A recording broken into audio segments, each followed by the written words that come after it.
Okay, I don't know if I should have hit the button yet, but I was like, let me press the button, and now here I am. So I should be streaming. Um, Let me do the usual audio check. Twitch me. Okay, there's my go live, so at least that's good. Hopefully this is working, because if it's not, then I don't know. All right, let's see. Can I hear myself? Hello, testing, testing. Then I don't know. Okay, that's good. All right, let's see. Okay, audio is good. All right. Okay. All right. Next up, let me just double check. Okay, this screen is working. Okay, trick list. All right, let's do trick list stuff.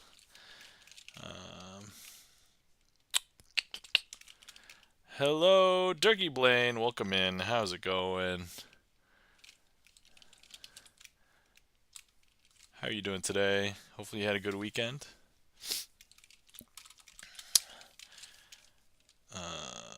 I forgot how to stream. Finally home from the hospital. Turkey Blaine, you were in the hospital? Are you okay? What's going on? Hopefully you are recovering and everything is good. That's why you're home from the hospital. Oh, whoops, I'm an idiot.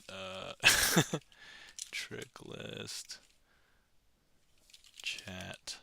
There we go. Okay, that's better. Pin. Since Wednesday. Are you okay? I mean, if it's too personal, you don't have to share, but hopefully something that you are recovering from and can recover from. Gibson Lens, welcome in. How's it going? Charlie's Beats, hello, welcome in. How you guys doing today? Oh yeah. Eyes. Oh wait, I spelled eyes wrong. Sorry. Eyes. There we go. Let's see here. Well, hopefully you're feeling better and that everything is going to be a-okay, Turkey Blaine. Okay, all right. While we are here, let me shout people out here. Guys, you're not following our friend Turkey Blaine. Turkey Blaine, variety gamer, but also has done some magic on stream. Also is a magician as well. So please give our friend Turkey Blaine a follow. See, Turkey Blaine says, lost binocular vision Monday. Ended up in the ER on Wednesday. Turned out had new MS lesions in the brain. What? Still can't see. Have more follow-ups and testing. Could have been wild, but optimistic. Whoa, Turkey Blaine. My sympathies. And yeah, Godspeed. Hope you have a speedy recovery as best as possible. I know stuff with the brain is sometimes really hard, really tough. E-Room, welcome in. Thanks for the bang, E-Room. Hi, Nam. Hi, E-Room. Guys, you're not following our friend E-Room. E-Room, the Pope of Indiana, one of the various variety streamers that streams the actual various things. So things in real life, community games, opening random things like Kinder Eggs on his stream. So please give our friend E-Room a follow. Turkey Blaine says, yeah, I could see close up at least. So close up magic is still good. Turkey Blaine, I'm glad that your sense of humor appears to be spot on. So everything else just cross-eyed really weird. All right. Guys, you're not following our friend Charlie's Beats. Please give Charlie's Beats a follow. Charlie's Beats has been known to stream before, but currently I know him as a music Twitch famous chatter because he appears to be in every music stream that I would hang out in. So, but yeah. And then also, guys, you're not following our friend and mod Gibson Lens. Please give Gibson Lens a follow. Gibson Lens, aka Bert, plays piano. Also has been doing movie reviews on his stream and is working on his first album. Which I don't want to spoil any news. I heard that there was some good news for the album. So. And famous Gibson Gibson Lens eyes user. That's right. If anybody is curious about this Gibson eyes. These eyes are Gibson lenses emotes. So yeah, they are. They are probably very famous, if not just from Charlie, but from several other people as well. I mentioned more good news above. Let's see here. First pass, mastering is done, and finally saw some album art. Woo! That was great news. Great news, Bert. Well, that is awesome. All right, so let's see. First things first, I need to put cheating gloves on because I did not put cheating gloves on. I actually had, where did I put it?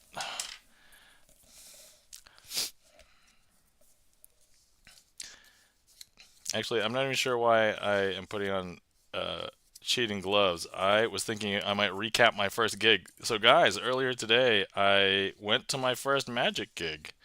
I was actually officially on the docket to perform close-up magic during like a cocktail hour before a comedy show. I did not participate. I did not perform in the comedy show. I was not one of the headlining comedians, but yeah, that was what I was up to. So I was like wondering if I was going to be late for stream, but I was like, all right, I'm going to physically be in my house. Is it a matter of do I prioritize like having a snack and like taking a shower before streaming, or do I stream first? You guys will be glad to know. I mean, not that smell-o-vision has been invented, but I decided to shower first. You'd be proud of me. You'd be proud of me, chat. Turkey Blaine says, that's awesome. Yeah, we can't smell. It's okay, says Gibson Lens. Turkey Blaine says, I drove the nurse's little wallet with some impromptu cards from the hospital bed. That's amazing, Turkey Blaine. I'm glad you were able to do some magic to hopefully help pass the time while in the hospital there. So, yeah, let's see here. First things first. Can I... Hold on, let me open up this picture. And then, let's see if I can... Turkey Blaine says, about gave one a heart attack when I tied my IV around my neck and had it pass through. Turkey, Turkey Blaine, that is brilliant. So for anybody who is not aware, Turkey Blaine performed basically it's rope magic with an IV, and that sounds hilarious. I'm Turkey Blaine. You get claps from me for today. All right. Whew. Good story. Good story. Definitely something to write. Like, hey, I once scared a nurse and almost choked myself with an IV, but really it was a magic trick. All right, hold on. Let me see if I can. Hold on. I'm trying to find the right screen here, and then I want to share. Let me see here. Can I share? This? Okay. All right. There we go. Hold on. Wait. I can't see chat. Chat. There we go. Okay. There. Okay. So, guys, for anybody who was curious, this was the event that I went to tonight. So basically, here we have a comedy.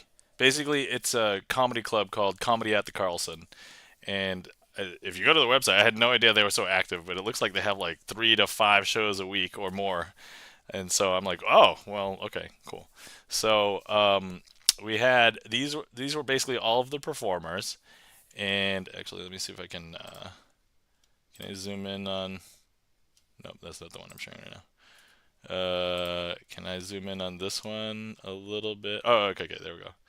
Yeah, all right. So our MC was Kevin, and then the comedy magician is Andrew, and then we also had Sydney Sir and Dan Viola, and then the two people part of the community, the autistic community.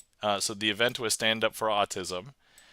Are Peter and Noah, and then let me go to the there were raffles, there was a comedy show. The doors opened at 5, and then like cocktail hour basically started. It was actually cocktail 2 hours, but strolling magic, that's me. So actually, the next one. So here, stand up for autism. We are pleased to announce pre-show walk around magic by me, Nam, and my buddy Brendan. So the two of us appeared. We were asked by our official SAM. We call it SAM, but it stands for Society of American Magicians, Assembly 47. And so, yeah, that was what the event was. All right, so now we'll hop back over here just for a little bit. But um, actually, I got a bunch of cards signed. I started a brand new deck because I'm like, all right, this can be my gig deck. And I haven't even taken a picture of all these, but I did split them out. So let's see. I did walk around magic for probably about an hour and 43 minutes or so. Here's my ticket. So there we go. And then we had all of these cards signed by people. I did end up sharing my YouTube channel, and all of my YouTube videos basically also point to my Twitch. So if anybody ends up seeing this from there, and you signed a card with me tonight, your card is here because there it is. And so, congratulations on the gig. Yes, it was not a paid gig, but it was a volunteer gig and for a good cause because it was Stand Up for Autism was basically for the Autistic Center locally here, and it was a fundraiser. And so, yeah, I was happy to volunteer my time for an event like this. So there we go. So yeah, a couple of these were actually signed a couple of times. Like the 10 of clubs was signed here and there. 3 of spades was signed here and there. Let's see. And then I think so. Jack of clubs was also signed here and there. Those were actually 2 separate people at 2 separate times. But otherwise, yeah, everything else I think. Oh yeah, and 2 right here. So I think this was one. I don't know if this is 1 or 2 people, but anyway. Wasabi111, finding any gig is already hard, paid or I'm not sure everyone appreciated your presence. So huge congrats. Yeah, I will say, as I was going around and performing magic, I did not really need to prepare as much as I actually did. I prepared maybe like 7 or 8 tricks to potentially do walk around. I didn't need more than like 3. And then when I actually had the chance to sit down and had a table, I maybe did 2 more, so that was like 5 total tricks. Um, let's see. Let's see. Indeed, couldn't agree more. I was threatened with bed restraints. Almost got to learn Houdini the hard way, says Turkey Blaine. Ooh, man, that. Yeah. So here's the thing. Don't upset the nurses that are taking care of you, Turkey Blade. Mark Rides, welcome in. How's it going? Did you do Picasso's Arm or Devil's Elevator? What about your original? Fantastic Four. No, I did not do any originals. So because it was a walk around, I didn't really have a table. I didn't have that much time. And even by the time I sat down, I had 8 minutes to do 2 tricks. And that was just for fun. I didn't have to. So, Durkee Blaine says, and the wife scored me 2 new decks as well. Yo, 2 new decks? That's awesome, Durkee Blaine. You know as well as anyone else that I like me some new decks, which I did show off a ton of new decks during my Magifest discussion last week. So I just realized the trick list is not visible here. Let me turn that on. There we go. Okay, awesome. All right, so that was talking about the gig. So for anybody who's curious about the tricks that I did, I basically did my usual. So the usual that I usually do is like ambitious card, twisting the whatever 4 of a kind. And then I did Hellman's Aces, I think twice. And then I did do quick, like stand up in the hands version of Oil and Water once. And then I also did Apex Aces once, where I had 3 volunteers select 3 cards. And we found all 3. So, yeah, so that was the set. And then, weirdest thing, I did not expect this to occur, but there were no instructions whether we could accept tips or not. But I got tips tonight. It was really funny because the table that I stopped at, it was like 2 couples, and the first couple was like, "Oh, can you accept tips?" And I said, I don't know. I didn't get any specific rules about tips. So then they tipped me, and then the other couple at that table was like, "Oh, here's a tip for you. It's more generous than theirs." And I'm like they were egging off of each other. And I'm just like, oh, it's so funny. Um, Mark Wright says, "Did you do any stories with the tricks?" Yes. So none of them were like stories that I would do here on stream because they would be like too nerdy and geeky. But there was a couple that I did. Like I did one story about somebody chose the Queen of Diamonds, and that was I told a story about how the Queen of Diamonds is a lucky lady, and it seemed to appeal to her. So that worked out well. I told another story about someone who chose.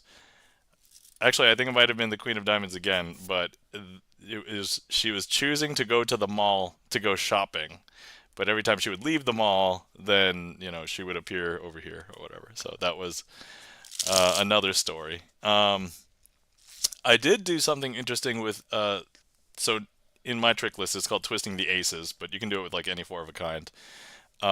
Instead of just saying how weird it was, I would command each of the cards to turn face up, and actually got like audience participation.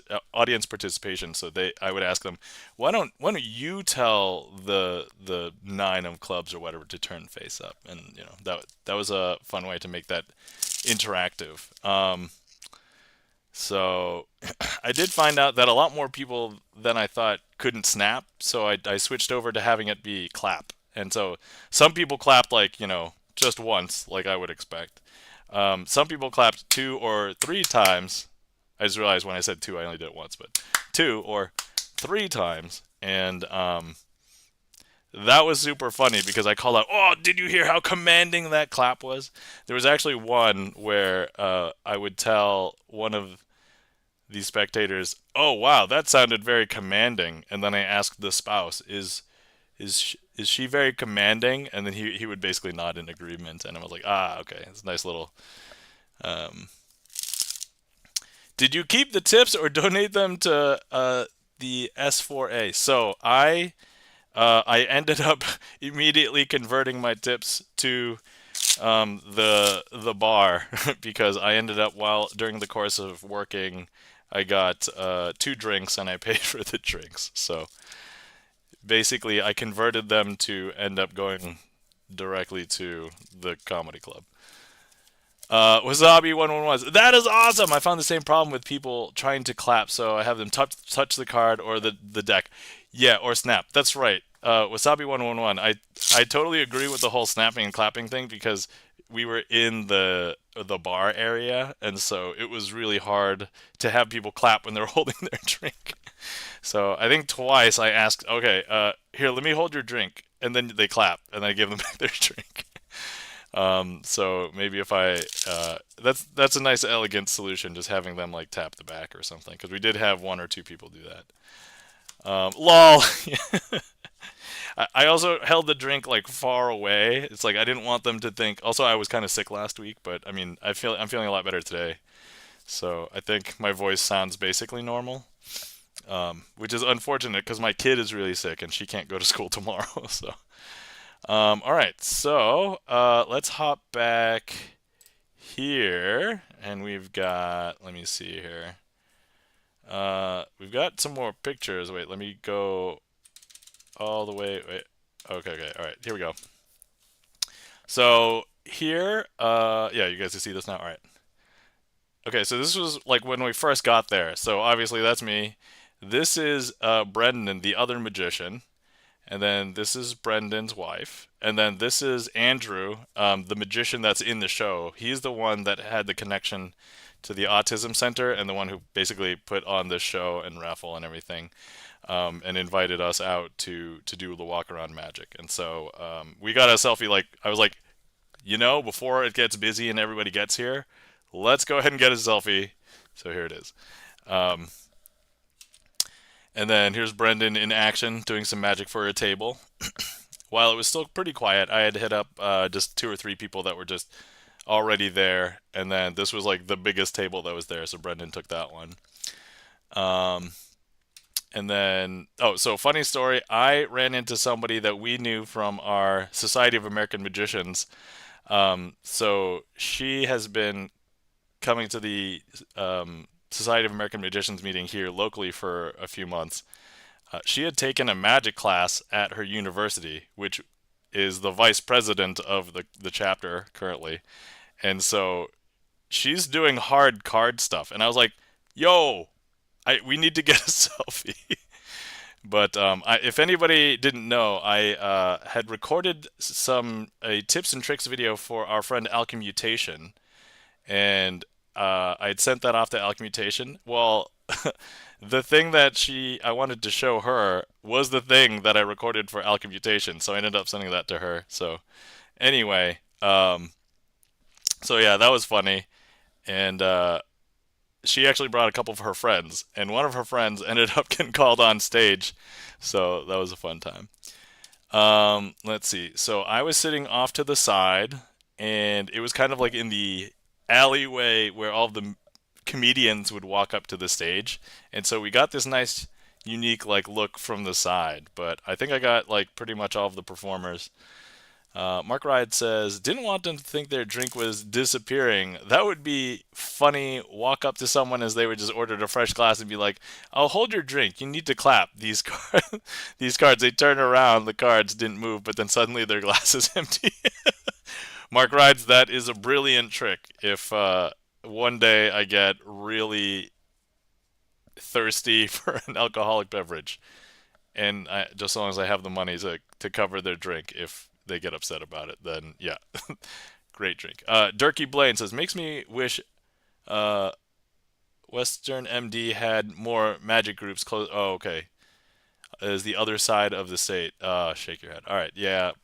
My sympathies. I mean, take a look around. There are sometimes like unlisted magic groups, so it just might be a matter of like asking around on like Reddit and stuff. But yeah. Wasabi 101 says, wish my university group had I wish my university had a group, but it does not, sadly, and I think there are literally only two people other than myself that do magic. I mean, Wasabi 111, if you're at a university and you find a couple people that do magic, you can start an organization yourself. So, I mean, somebody's got to start it, and if nobody else is going to do it, I mean, you might be the one to start it. I mean, who knows? It could grow into something crazy. So this was one of the first performers. I believe this was. Hold on, I don't know everybody's name, so I might have to just pull up. This one was. Hold on, please hold. I don't want to get anybody's name wrong.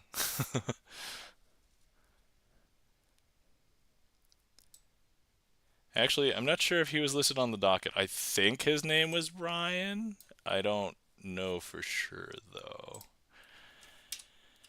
And then this was Peter, and Peter had a lot of good one-liners and enjoyed making us think about uh, some, I think, chickens and animals. And then let's see here. This was Noah. So it was clear that when he got up there, and actually I performed a trick for him before the show started, and he said he was nervous because he was going up on stage, and I'm like, oh, hopefully I can calm your nerves. Um, I don't think it worked because I think he was still visibly nervous when he got up there, but I think after the first two or three laughs, he eased out quite a bit, and he killed. Like he was, I think, one of my favorite acts throughout the night. So well done, Noah. And then this was the MC, Kevin. I'd seen him before this, but I forgot. I didn't take a picture of him while he was up there first, so I got him in between shots. And then let's see. This is Andrew. So he is the current president of this Sam 47 Magic Club for this year, and he did a comedy magic act. So it was basically choose a card. I'm gonna figure out what your card was, and there was a lot of gags. I won't spoil all of them, but it's basically meant to be a comedy routine where at the end, He can't find the card, and he has this magician's insurance policy. I'll leave it at that, but that's basically what his act was. I'd seen it before, but he tailored it to maximize the laughs, if you will. And not to spoil anything, he pulled out a latex glove, um, and yeah.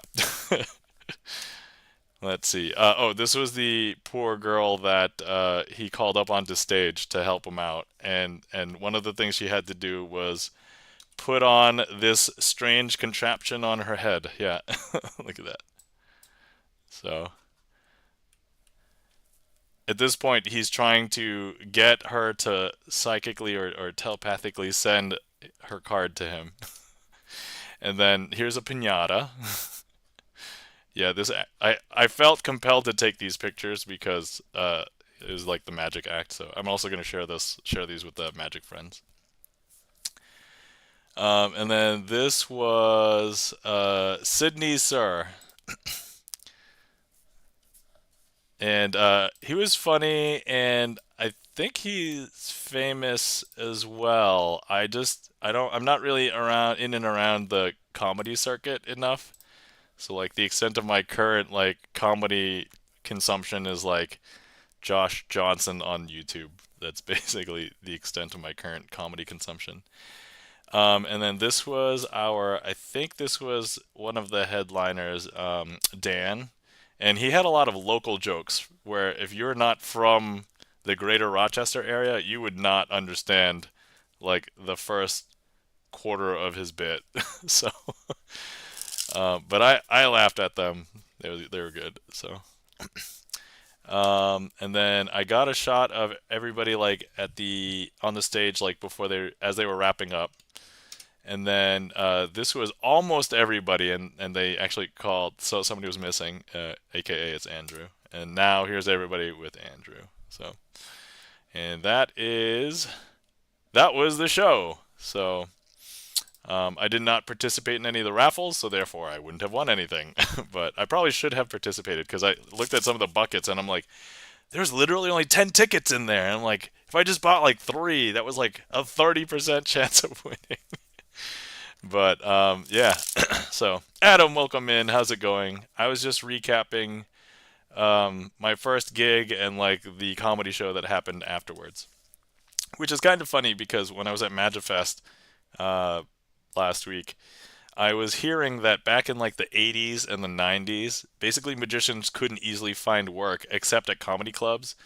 And sure, a bunch of magicians adapted, but like one of them really hated doing comedy magic and he hated the jokes that were in there. And so what he did was scorched earth. He burned his entire like comedy magic act and like did started doing something new. And I mean, he's in a better place now. He just does magic. So anyway, thank you kindly for the claps Gibson lens. And that was the show Stand Up for Autism, and all the proceeds go to support the Golisano Autism Center. So, all right, cool. All right, so that's that. Anyway, if anybody would like to request any tricks, the trick queue is currently empty. Mark Wright says almost 25%. If you buy three, there are now 13 tickets, so 3 out of 13. Yeah, almost, right? Yeah. There were two prizes that were just like buckets of wine, but I it was fine. It's okay. I don't know if they were cash only. I had very little cash on me, so I had actually cleared my wallet because of Magifest. So yeah. All right. Okay. While we're here, I guess I'm kind of warmed up from tonight, but you know what? Let's go ahead and show you what the typical gig when I walk to a group. Hi, I'm Nam, and by the way, there's this really interesting dynamic where if I feel like I have the authority to be there, because normally I'm just like some guy that walks up to another random person and says, "Hey, you want to see some magic?" Like that's usually an awkward conversation unless you break the ice with like a "Hello, how's it going?" You know, want to see something interesting kind of thing. Um, But tonight I was able to be like, yo, hey, I'm Nam, one of the magicians here, assigned to do some magic for the cocktail hour. Would you like to see some? So yeah, I don't know, it just felt different. But anyway, let's pretend the card was the three of spades. And so, three of spades, would you believe that you are connected to the three of spades? No, that's okay. You don't have to believe. I just want to show you a magic trick. So here we go. And if there was another person there, I could ask them, go ahead and you can tap this in. Just make sure that you see and feel that it goes in, right? Can you go ahead and snap or clap or tap the top of the deck, depending if they were holding a drink or not? If they were having two drinks, I don't know what I'd do. They would have to have somebody else tap. But anyway, so it will actually jump up to the top. Pillbilly, welcome in, Pillbilly. Look, the three of his spades has hopped back up to the top. Mark Rides asked, were there any raffles of decks or magic tricks or books? Mark Rides, the answer is yes. There was one basket that was magic stuff that our president put in. I looked in it, and it was basically a bunch of magic tricks for like party tricks or like it to entertain at a kid's birthday party kind of stuff. And it's like I think for anybody who is going to become like a beginner magician or like somebody who's starting out, it was all pretty good. But since I'm like just into sleight of hand cards, I'm like I don't know what I would do with this anyway, even if I won. So I ended up like not participating in that raffle. But now I'd ask them, all right, so here, I'll do this as fairly as possible. I'll go ahead and just push it slowly into the deck. And you didn't see me like do any weird cuts to bring it up to the top, right? And importantly, you haven't snapped yet, right? So that's not your card, that's some other card. So here, let's go ahead and, but now you've snapped or clapped or whatever. And your card has come back up to the top. And at this point, after this, they would usually react. I think there was some feeling that people might feel like the trick is over, but I'm like, whoa, whoa, whoa, or they would actually question me like, how did you do that? So depending on like the route I could take, I would go off and like do something else, or I could continue this trick, or I would actually answer their question like, oh, no, I can't tell you how it's done.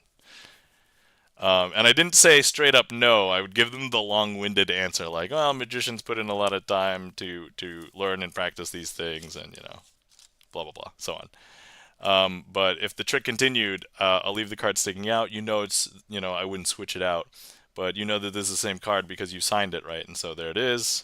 It could be their signature. But look, I'm gonna go ahead and put it into the middle of this packet, and I'm gonna put this whole packet into the middle of this packet.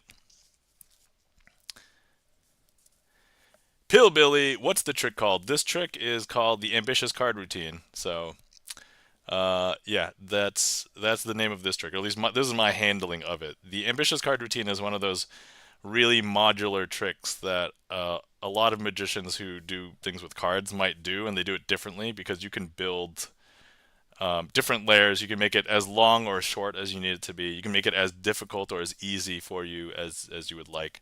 So it's probably one of the best as far as like it impresses people, but you can work it in a way that works for you. So if you're not as confident with the cards and stuff, you make it shorter.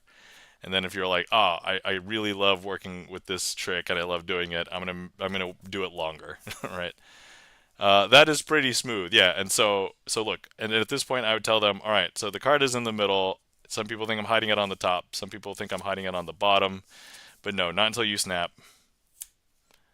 And actually, it would jump back up to the top. Three of spades. Thank you kindly, Pillbilly.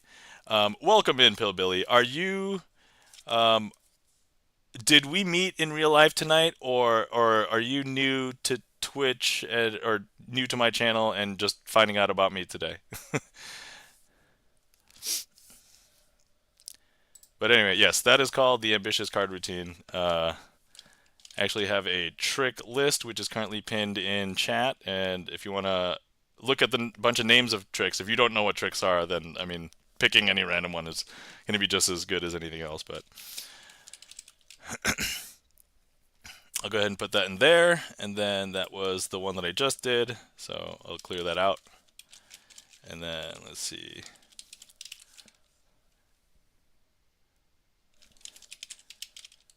Let's see here. Pillbilly said, "Oh no, I saw you stream a while back, and I found you again tonight." Oh, awesome. Well, welcome back, Pillbilly, and hopefully you enjoy.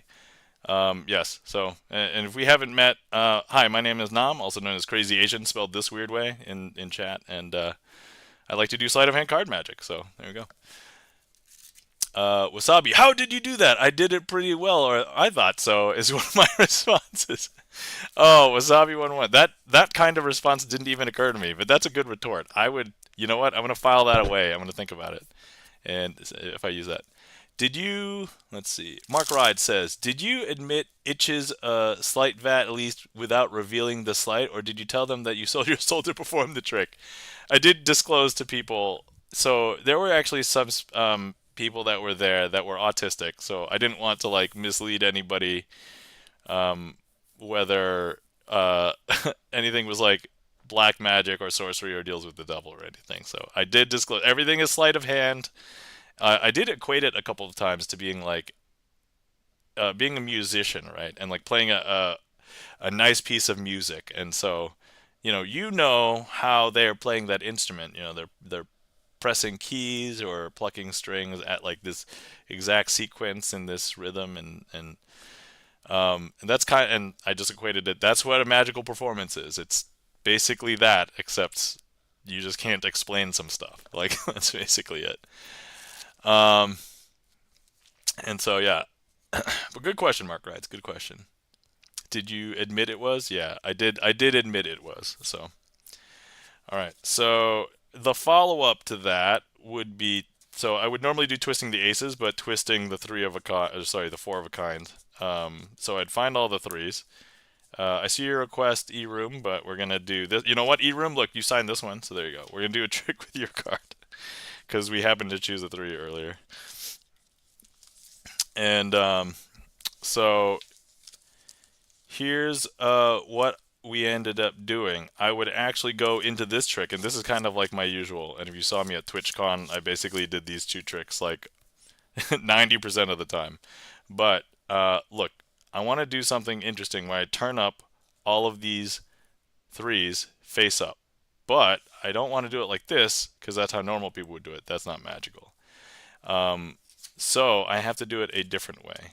And so normally I would do the magical twist, but actually what I did today was, look, I'm going to command the three of hearts to turn itself face up. And would you believe it, the three of hearts will turn itself face up. E-Room, you listen to me, thanks. You turn face up. Now, would you like to turn the three of clubs face up? Go ahead and tell the three of hearts to turn face down and the three of clubs to turn face up. The audience member would do that. And look. Hey, you know how to command these threes. Look at that. So that actually really worked out well tonight. I really thought that worked out well to get like audience engagement during this trick. When normally I wouldn't like. So I do everything for stream. I've worked everything where I don't need audience interaction, but I think a lot of the tricks can have audience interaction, and so I'm still learning where I could include audience interaction when it makes sense.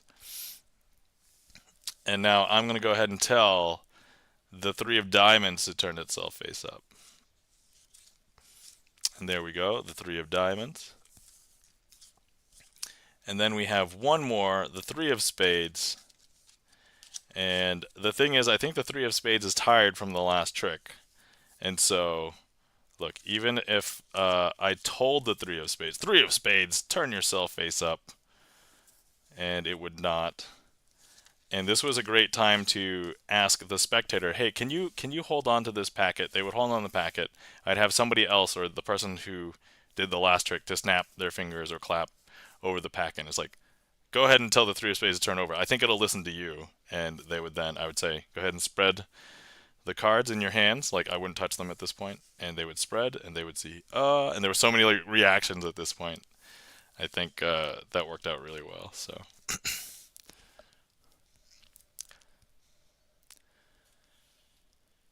And then at that point, I'd thank them for coming and tell them to enjoy the show tonight and find the next group.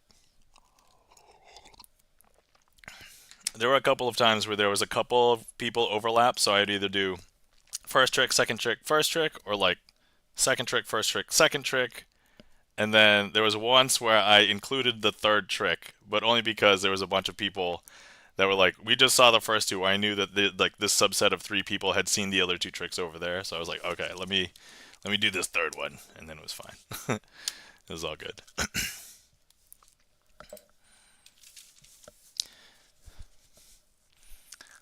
All right. So one of the things that I was talking with somebody at MagiFest about was I told them about my stream and how I use StreamerSonglist to have magic tricks. And even one of them, who was like a professional magician, he asked like, "Oh, how many tricks do you have people choose from?" And I told him like, "Oh, about 70." And he was like, "70?" And I was like, "Yeah, about 70." And sure, I've messed up a few tricks, but honestly, I think I've been like generally pretty good when I mess up. It's not too frequent, and so that made me feel good. I'm like, at least I'm at least well practiced. I know my tricks, even if I can't do them like the best, most optimal way, or for like an audience of strolling people. I can still do them to some extent. Uh, eRoom asks, any plans for more future IRL gigs? I think at this point I am open to them. I'm not like seeking them out or anything because I do have my full-time job. I'm also still a dad. I also still do Twitch and YouTube. It was funny though because somebody uh, at work asked, oh hey, were you looking for feedback on your YouTube stuff? And I was like, not really, because I just put out my YouTube stuff mostly for me and for other magicians who care. Like I'm not looking to, explode my channel and make money. But he was like, and I was like, and I told him the best things that I could do is literally update my thumbnail and the title because that's like the searchability and to get people to click on it. And that was like exactly what he was gonna say. And I'm like, well, okay, well I know what I would do first if my company got hit by a meteor or I got laid off or something. Which, speaking of which, I don't normally talk about work, but like work has been a little bit weird. And so we got a new CTO, and there were some new initiatives about hiring people like outside of the United States and stuff. And anyway, it got some people nervous. Some people were asking about that, and I was like, yeah, I guess I don't know. So the last 2 years there were layoffs at my company, and so we'll see what happens this year, I guess.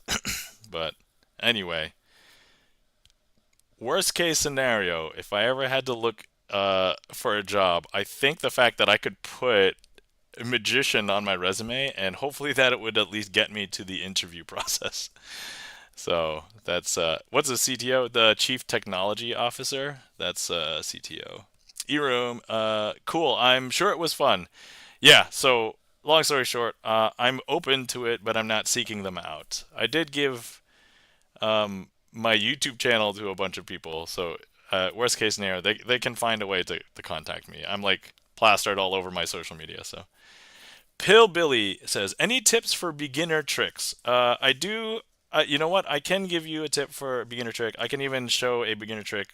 Let me perform this trick that eRoom has requested, and then let's go ahead and let me just put a magician's choice into the queue, and I'll just remember that is a beginner trick, and I'll show you one or two, and we'll see where it goes.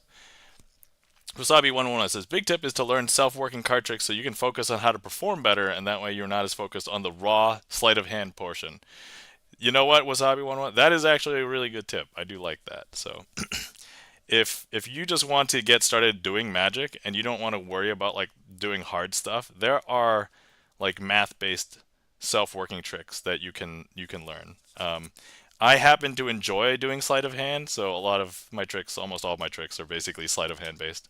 But it's not that I don't don't really like doing like some of the other tricks because, you know, once somebody realizes, oh, that's the process, anybody can do it because that's, you know, there's nothing secret there. So Eroom says, thinks that Nam will be signing autographs before too long. Lol. All right. Okay. So I have a packet of cards here. Look, this is a 9 of spades. And then, of course, we've got a 9 of spades, a 9 of spades, a 9 of spades, and, oh, actually, this is not a 9 of spades. This is like the only not 9 of spades here. And so that's the Queen of Hearts. And then, of course, we have a 9 of spades, a 9 of spades, a 9 of spades, and a 9 of spades. So here we have lots of 9 of spades and a bunch of queens of hearts, or one Queen of Hearts. So, okay, what are we going to do? Let me go ahead and just deal some of these down here, just like this.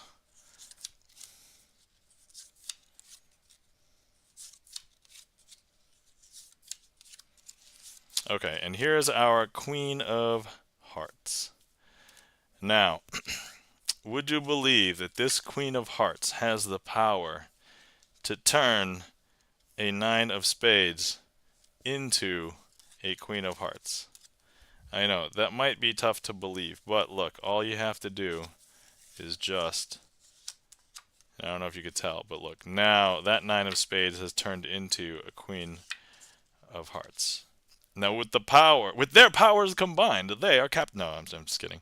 But look, here, we'll just go ahead and place this 9 of spades on top of the Queens of Hearts. And if I show you, look, this 9 of spades has now turned into a Queen of Hearts. I know, right? Now, let's go ahead and change this one as well. Ready? And look, this 9 of spades has also turned into a Queen of Hearts. And now look, this 9 of spades right here. Can we see all of those? Can we see the back of all those 9 of spades? I mean, look. You see there's a 9 of spades right there, right? Yeah, here you go. Boom. Back of the 9 of spades. But look, now it is actually turned into this Queen of Hearts. And now we're just going to sandwich this one in between these Queens of Hearts. And look, here we go. Queen of Hearts. And look, 9 of spades. Here we go. Queen of Hearts. This here, slide that through. Queen of Hearts. Queen of Hearts. Queen of Hearts. And last one here.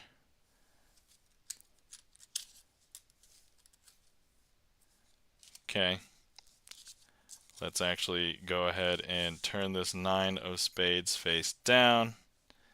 One more time.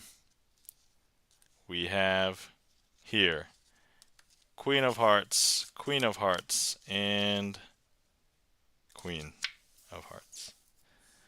And that, my friends, is Wild Card.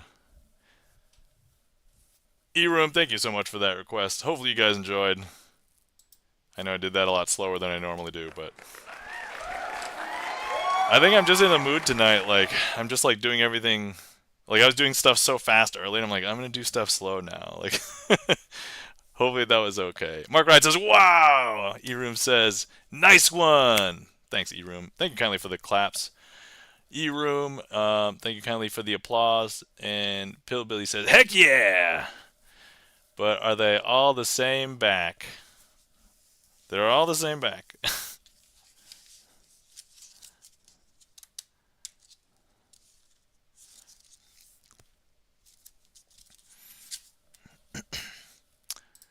Okay, Mark Rides, here you go. So here we have all of the queens, all right? And here we've got 1, 2, 3, 4, 5, 6, 7, 8, 9 redbacks. There you go. I know slightly less magical because we broke away, but I didn't see your question. There you go, Mark Rides. Chan the Magic Man, welcome in. How's it going? Hopefully you're doing well. Sweet! Yeah.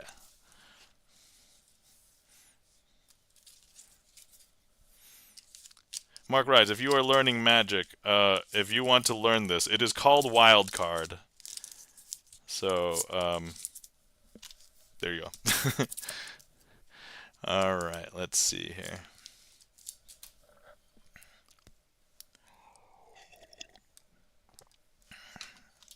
Alright, next up we have Magician's Choice, and I'm going to be choosing to do a trick that I think Pillbilly asked for, a trick that a beginner magician could do.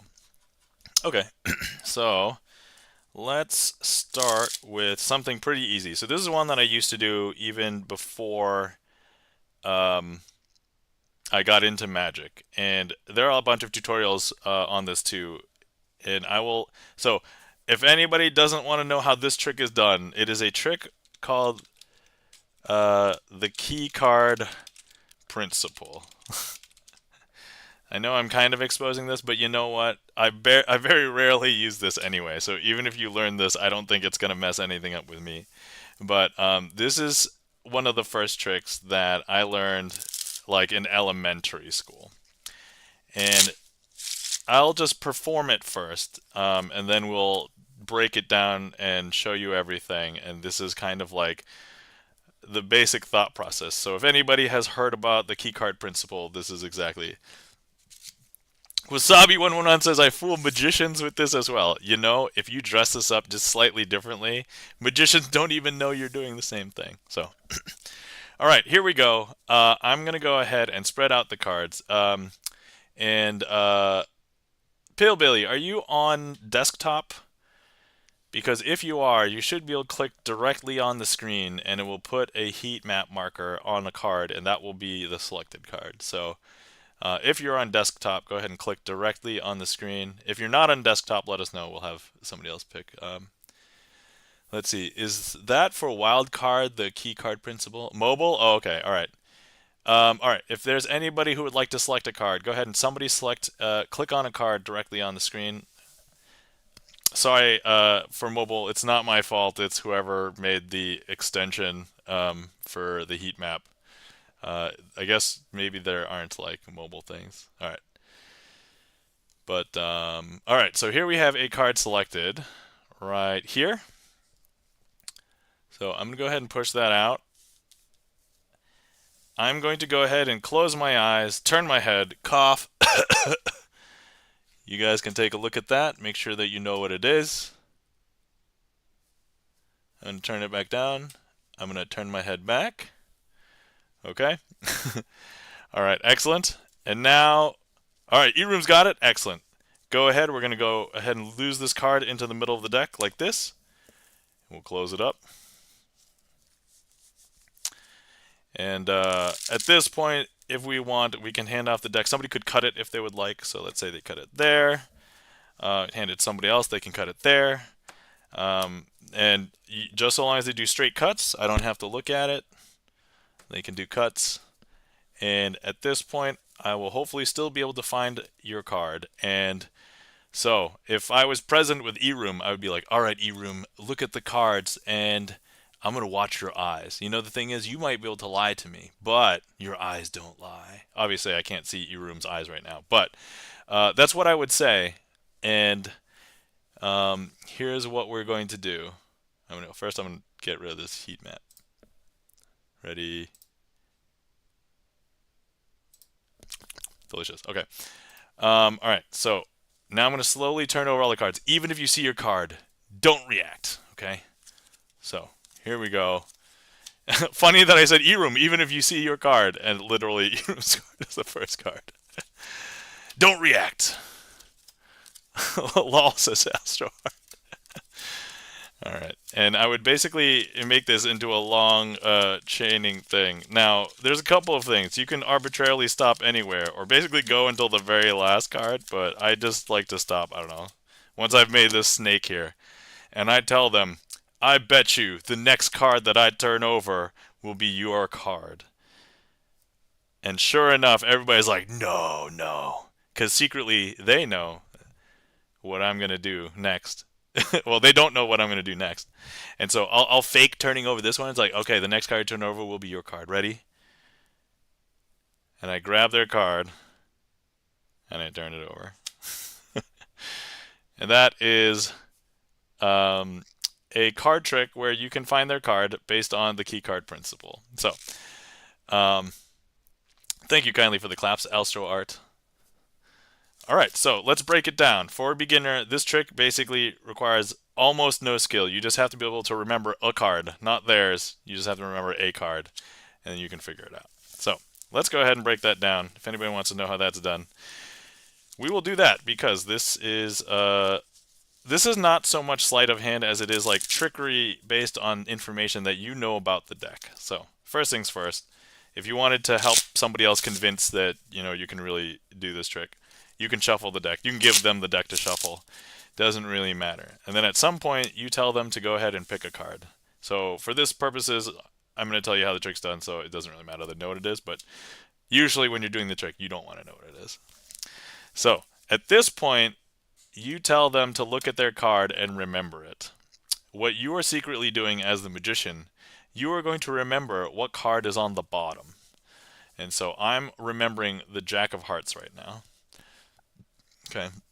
And so they look at their card. They don't really see what I'm doing, but even in a real life situation, I can literally just glance at the card. Nobody knows what's going on. Like, they're looking at this. They're trying to remember this, the Three of Spades.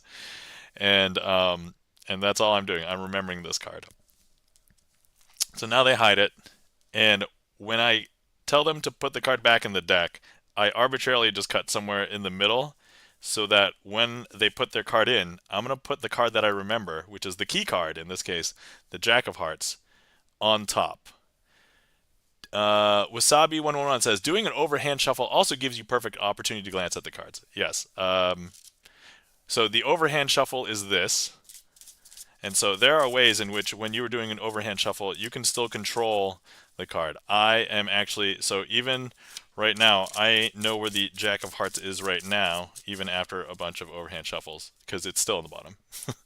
So there it is, Jack of Hearts. All right. So if you wanted to do some convincing, you can throw in some extra bonus stuff. But for purposes in the basic beginner, you don't really need to do that. So I'm going to cut the deck, and importantly, where they put the card back. It doesn't matter what it is, you just have to remember your key card, in this case, Jack of Hearts. Close it up. Now, when I offer the deck to be cut by various people, the deck can be cut any number of times. Because, for example, we could cut here, we can cut there. The only thing is, your card is guaranteed to basically still be directly next to the key card. With one exception, if they happen to cut directly in between, your key card will be on the bottom and their card will be on the top. There is one thing that I do, just in case they happen to cut directly, I just check the bottom card. If it's not the key card, then it's okay. It's still next to it somewhere in the deck. And so any number of cuts, it doesn't matter. Your card will still basically be next. Okay, so now when I start flipping over the cards, tell whatever story you want. I'm going to read your mind while you're looking at the cards. Don't react, This is the part where you build the magic, where you tell them the story, where you get them to believe something that is really not possible, but is the magical part of the performance, right? So effectively at this point, the magic is done, right? So you just have to make sure that you watch for your key card, and then the card after that gets flipped on top of it, that is the spectator's card. And so in this case, I'm going to start flipping. And usually if you flip for a while, you might want to fill this part, if you're a comedian or something, fill it with jokes. Ask them a question, or if there's other spectators around, right? Sometimes you'll flip through a lot of the deck, which sometimes would be ideal. If you get to the point where you basically fill up the mat like this, and you know that their card isn't here, I just start flipping on top like this, just as long as you can tell which one is directly on top of another one. So I just saw the key card, so I know that the selected card is this one. But I will continue, I don't skip a beat, I just kind of continue flipping over cards. And since I'm so close to the end, I'll basically make the bet with them here and say, hey, I bet you that the next card I turn over is your card. Knowing that a lot of people will believe that this is the card that you're going to turn over, and they're like, ha ha ha, what kind of magician is he? But you know that their card is on the table already, and you know that it's this one. And so you make the bet. And so let's see. Mark Ride says, if the key card trick still works, you just have to lay out 51 cards and know that the key... Yes, exactly. So Mark Rides also has an alternative. I do like to take a peek just to make sure, so I don't go through the whole deck, and then I'll just do the same thing, just be like, oh, it's the first card. Let's see. It'll be funny if the key card is the 51st card. Yes, if the key card was the 51st card, then you could just do this exact performance. I bet you the next card I turn over is your card. Bam! And then... But if the key card is 51st card, they don't bet. I mean, yeah, that's right. So because they know that that would then be their card. But here, they would accept the bet, like, and then you grab their card and turn it over. Boom. There you go.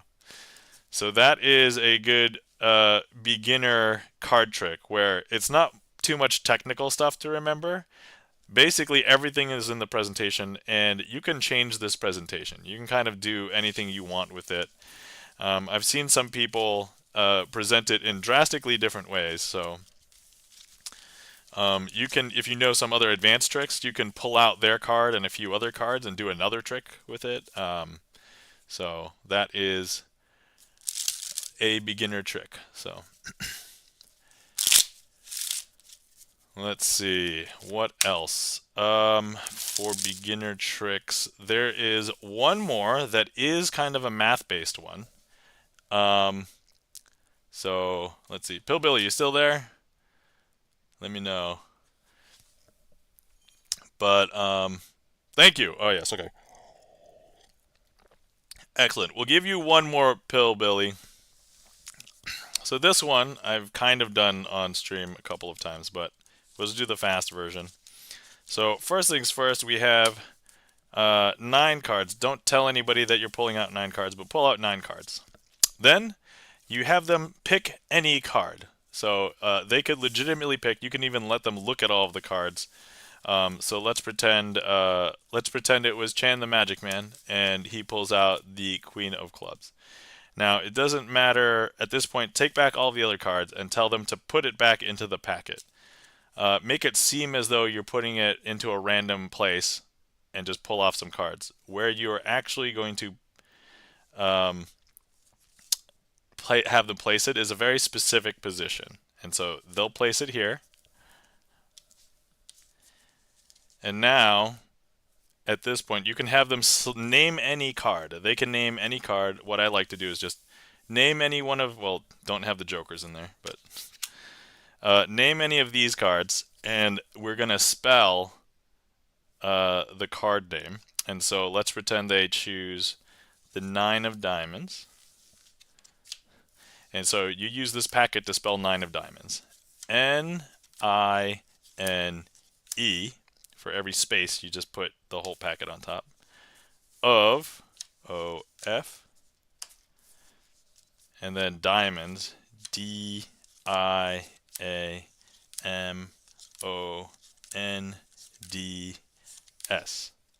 And then end. So at this point, you can always find their card that has been selected, because you know what? We are doing a magic trick, so we can spell magic. M-A-G-I-C.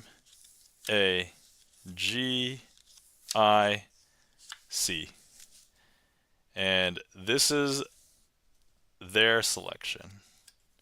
Queen of Clubs. Mark Ride says, Johnny Storm. I want to name the card Johnny Storm. I'm...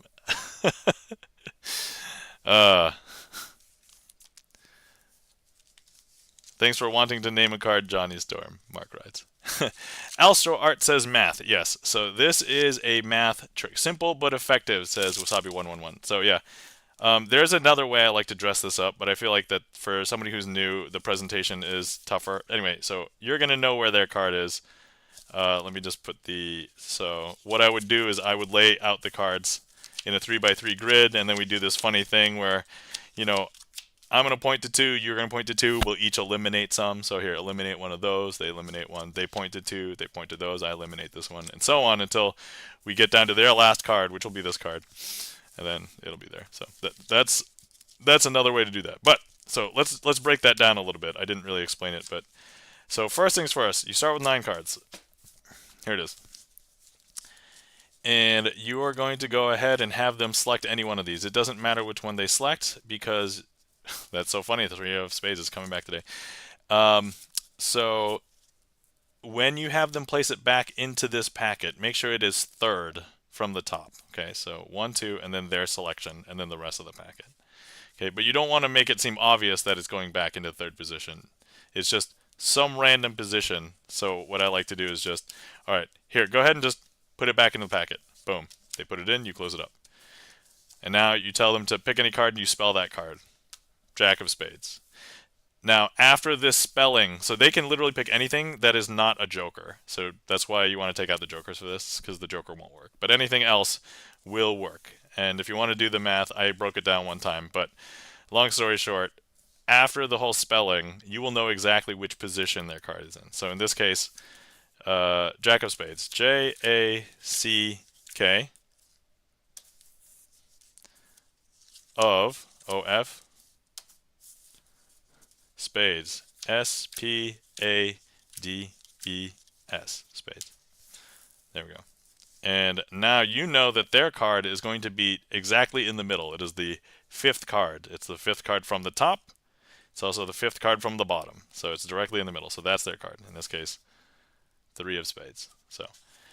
So whatever you want to do this reveal to make it the most epic, that is where it is in this packet. You, at this point, you don't know what it is. It's just some random card out of this set of 9 to you. But you know where it is, and that is usually enough to do miracles. So, all right. Hopefully that was good enough for you, Pillbilly. Those are a couple of beginner tricks I would recommend. So hopefully, yeah, there you go. Simple but effective, says Wasabi. Yep. And Alstro Art says math, because yes, Alstro Art knows. Math trick. That's right.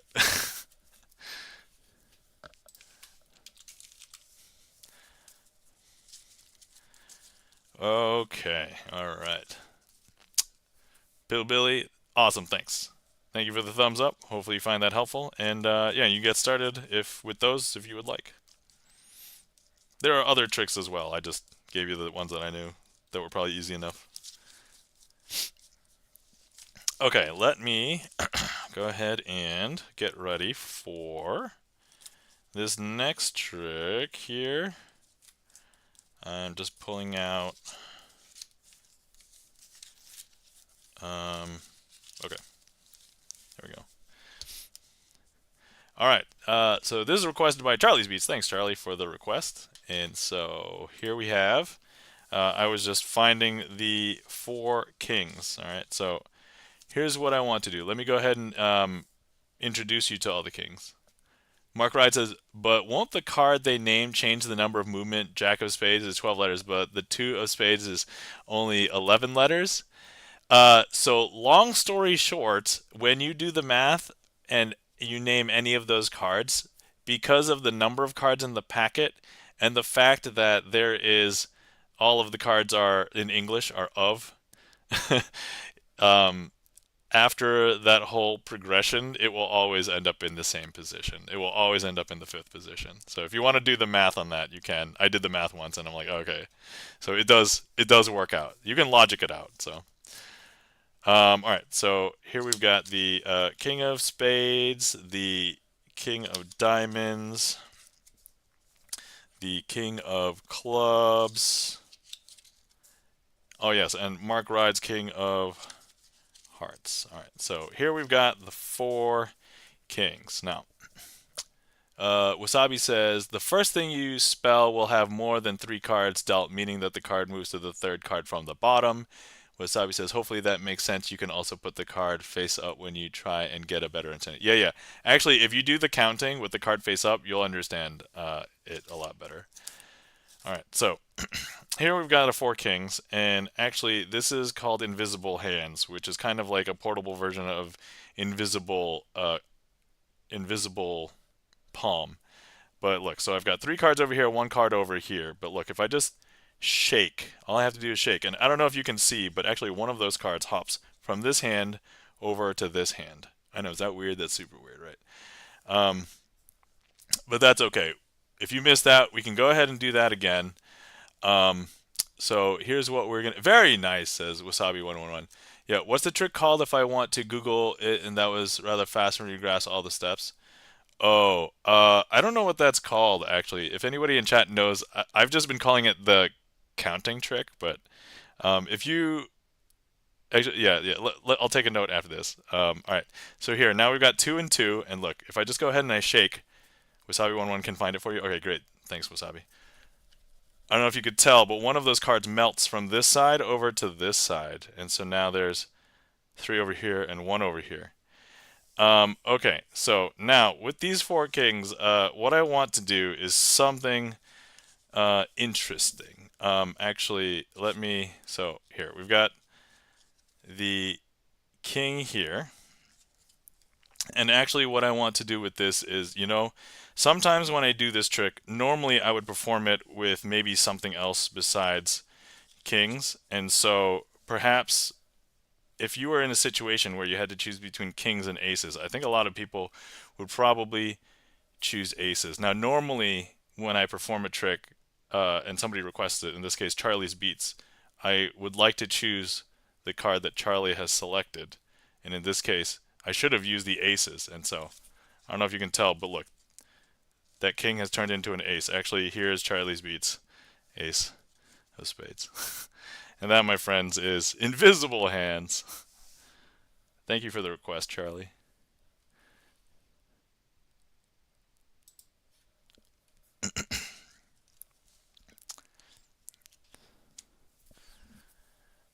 Mark Wright says, I would choose kings because I love you for... I love your 4 king great trick. But thanks, Mark Wrights. Thank you kindly for the claps. Charlie's Beats, also Art, E-Room. Chan says, at the moment watching this stream, can't stick around unfortunately, but still lurk though. Alright, thanks for the lurk, Chan. Yeah, no worries. Definitely enjoy. I understand there's 50 bajillion streams. You want to be in all of them. I totally get it. Let's see. Wasabi says, it is done slightly different, but the trick is exactly the same. For the pun! Yep, that's right. What trick is this? Oh, that was a 4 king great trick.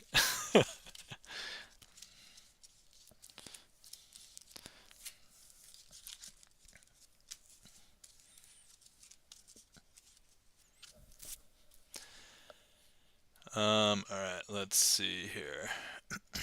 I was referring to my Jeremy Tan comment. Sorry. Oh.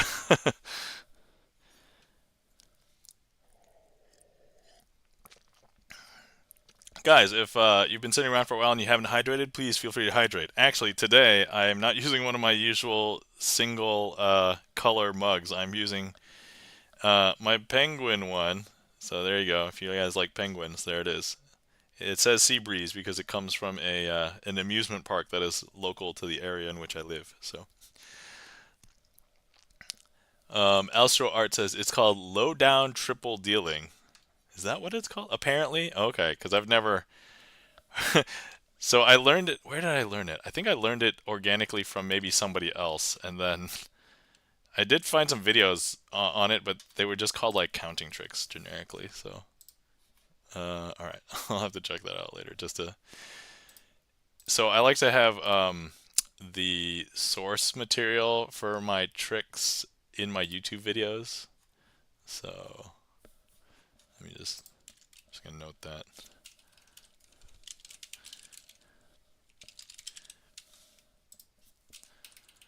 I sometimes also call it spelling trick.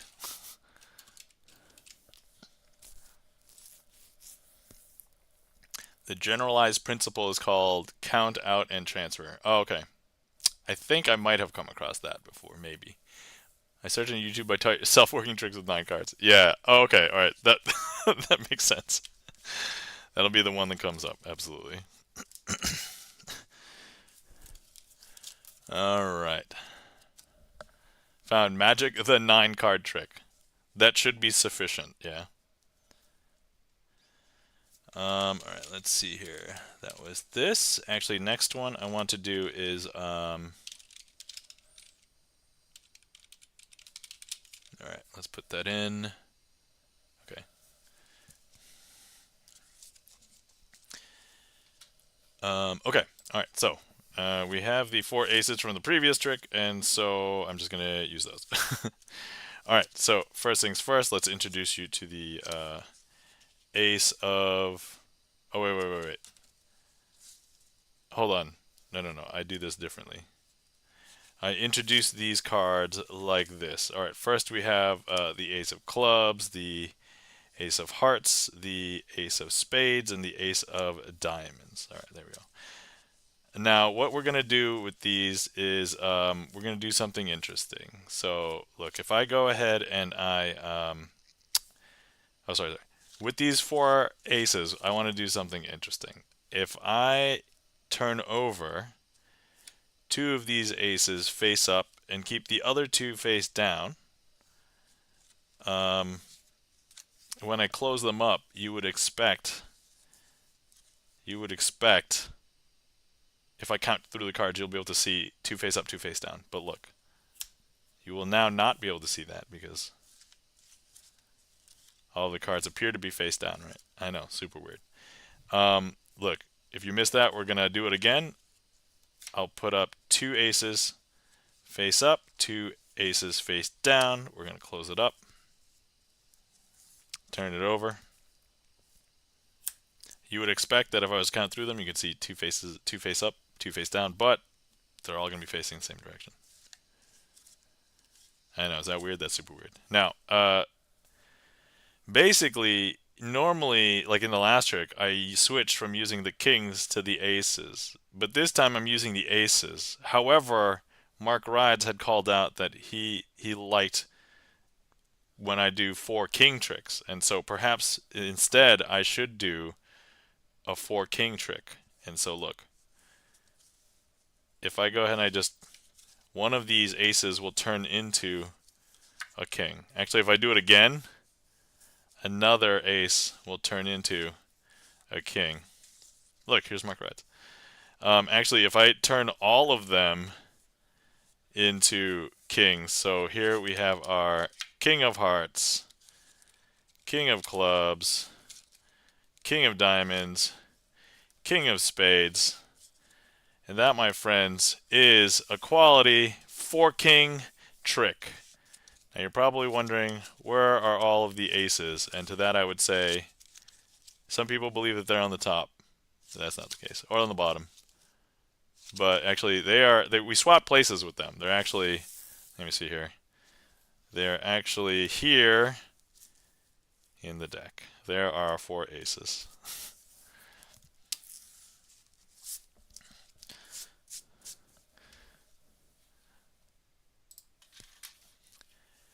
Welcome in, Alchemutation. How's it going? Ahoy. Ahoy hoy. That's what you said, Alchemutation. Ahoy hoy. I'm reading it verbatim. I was summoned by my card. Ah, yes, Alchemutation's card right here. Oh yeah, if anybody wants to sign a card, we have a way to sign a card here. So if you want to support, you're welcome to, or if you just hang out a lot and you rack up those channel points. I would say I think about half of the deck is signed. So if you sign a card and you request a trick, I try and use your card if possible. There are some exceptions because there are some cards where I use like other cards. Some tricks where I use other cards. So, but anybody is welcome to sign. These ones are open. These ones are taken. So. But anyway, in the interim, let me see here.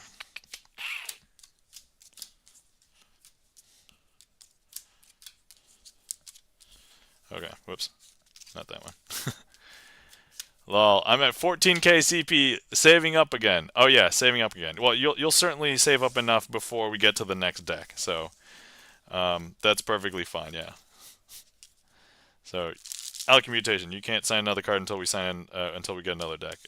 Anyway, but there you go, alchemy mutation. All right, cool. So, let's see. That was hallucination.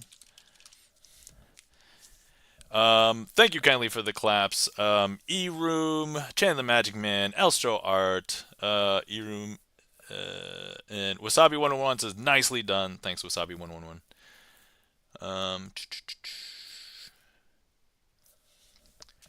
Okay, fair, lol. Yeah, I just want everybody to have like a chance at signing something in the current deck so that if, they come in, there'll still be cards. And then like, you know. Let's see here. So I did learn a new trick recently. Let me see if I am equipped to perform it because I would like to show it, but because of the gig and stuff today, I think I'm mentally discombobulated. But let me just see if I can remember how to do it really quick.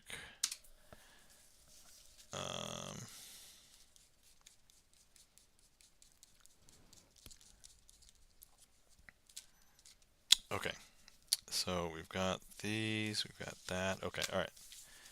And then I think we start it like this. Okay. All right. Okay, I'm going to give this a shot. There's no guarantee this will work, but you know what? That's what streams are for, right? Trying out new things. So, how often do you study new tricks? Pillbilly, I do it every week. You want to know why? Because on my YouTube channel, I have over 300 magical performances on my YouTube channel. So I basically right now have one new magic trick going up every week. I publish it on Mondays. And so if I basically either learn a new trick, or if I take an existing trick, I will retheme it to be something else, or do something wacky, like I use clear cards or gigantic cards or triangle cards, which is dumb. Triangle cards are stupid. I still like them, but like they're so hard to do magic with. So that's cool. Yeah. So yeah, check out my YouTube if you want, and enjoy if you like to sing mostly card tricks. There's some coin tricks, but it's mostly card tricks. So okay, all right. So I'm gonna try out this new trick. This is the trick that's gonna get published tomorrow. I'm not gonna get it exactly because I themed it as like an office with like interns and stuff. I'm just gonna do it the way that I learned it. So the trick is called Fuddle Aces by actually someone who recently passed away in the magic world. Recently being like 4 or 5 months ago or something. His name was John Rockerbomber, and this is called Fuddle Aces. I actually have one of his books. This trick was not from his book that I have, but it is from a different book, I guess. But and so yeah, so let's start. I'm supposed to have 4 cards over here. You're not supposed to know that are aces, but the trick is called Fuddle Aces. So I mean that hopefully gives that away. Let me just add this. Okay, so we will need a card selected, and it doesn't really matter that I know what it is, but for the normal performance, I shouldn't see what it is, but it doesn't really matter. So here we go. The selected card is the 6 of Hearts. So remember, 6 of Hearts, that is the selection, and we're just going to go ahead and put that into the middle of the deck. And here's the thing. Normally, magicians might do like weird shuffles and stuff, but at this point, it is in the middle. We're not going to do anything fancy, and I'll just show you it's not on the top, it's not on the bottom. So there you go. Okay, so now I'm going to go ahead and introduce the aces to you. So here we've got the ace of spades, the ace of clubs, the ace of diamonds, and the ace of hearts. All right, so there we go. And now what we are going to do with these 4 aces is something interesting. And the reason why I wanted to do this is, and the reason why I did hallucinations, because it is a little bit similar at this point. Okay, so here I can show you all of the aces are face down. I'm going to go ahead and turn over 2 of the aces, and we're going to put one on the bottom, one on the top, and sandwich these other aces. Now if I flip it over, you would expect, hey, you would be able to see 2 of them face up, 2 of them face down. But here's what we're going to do. I'm going to show you that they're all face down. Right. Once again, I can show you that all 4 aces are face down, and I'll do it again. I'm going to flip over 1 ace on the top, 1 ace on the bottom. I know this is very similar to what I just did, but trust me, it's going to be a little bit different in a second. Turn to face down, you would expect, but look, they're all facing the same direction. Right, okay. So, all right, now here's the thing.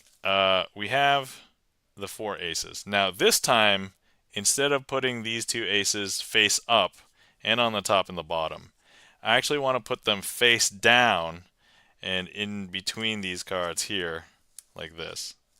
Okay, and here's what we are going to do. So 2 of these cards, 2 of these aces will find your selection in the deck. Actually, let me place the deck on camera just so you see it. But okay, so here, this one will not be helpful in finding your card. The ace of clubs. Okay, so the ace of clubs will not be helpful in finding the card. Let me just go ahead and place the ace of clubs over here just for a second. And now with these 3 other cards, let me go ahead and find another card that won't help us out. So in this case, the ace of spades will not help us out in finding this card, okay? And so, you know what? Let me go ahead and place the 2 black aces, the ace of spades and the ace of clubs, here into the middle of the deck. We'll just cut them in. And now, our 2 red aces will hopefully find the card. Okay, so here we go. Ace of hearts, ace of diamonds, find the card. Hold on, wait. So wait, there's only 2 cards here, right? You only see 2? Okay, hold on, wait. If I just go ahead and I wave this over the deck, there's only 2 cards. Wait, I said that the 2 red aces were going to help us find the card, and I swear when I did this trick yesterday, the card appeared in between the 2 red aces, and so I don't know. Wait a second. These are the 2 black aces, the ones that I said that would not be able to find your selection. So wait, where are the red aces? Well, now if I look in the deck and we spread, there's actually the 2 red aces face up in the face down deck, but there's 1 card directly in between them. And that 1 card is indeed our 6 of hearts. And that, my friends, is, I would call that a successful performance of a trick called Fuddle Aces by John Rockabomber. New trick, just learned it a few days ago. SROM Music, welcome in. How's it going? Thanks for the applause, SROM. Thank you kindly for the claps. Alstro Art, thank you kindly for the claps. E-Room, Charlie's Beats. Durkee Blaine says, nice. Wasabi111 says, very nice. I can tell this one took a bit of practice for sure.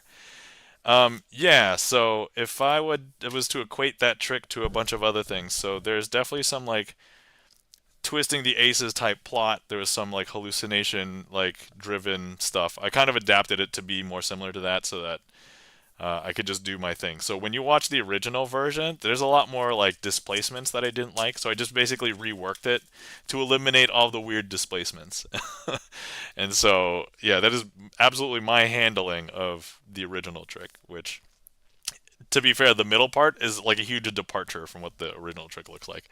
But the clever part of that trick is the end where like your selection is sandwiched in between. I really liked how the original trick did that, so I tried to keep that the same in this one. So if that is at all interesting to any of the magicians out there, that is what I did. And so, yeah, that's my handling. There you go. Pillbilly says, mind blown. Thank you kindly for the mind blown, Pillbilly. Anyway, if you end up saving up enough channel points, you can also do this. Just blew my mind. For 101 channel points, you can play a sound alert. Let's see here. Mind blowing, and that is the best part of magic is that you can be your own person. Absolutely, yep. So here's a funny thing. While I was talking with some magicians, some gigging magicians, so a lot of gigging magicians they have to like tailor their shows specifically for audiences, and so sometimes, like for example, a walk around, they have to like cut corners on the amount of time they spend with individual groups or whatever. And I kind of felt that today, even though it wasn't like something that came out of like the necessity to show as many people like a handful of short tricks, but it came with, well, if I want to hang out with each little group of people, then I do short tricks, right? And that's kind of like the thing. But when I get to do stuff here on stream and when I get to do stuff on my YouTube channel, I'm really doing magic for the art of magic, right? Like the way that I do my tricks, the way that I handle the tricks, the way that I retheme tricks is like that is like me putting like my personal spin on a lot of stuff.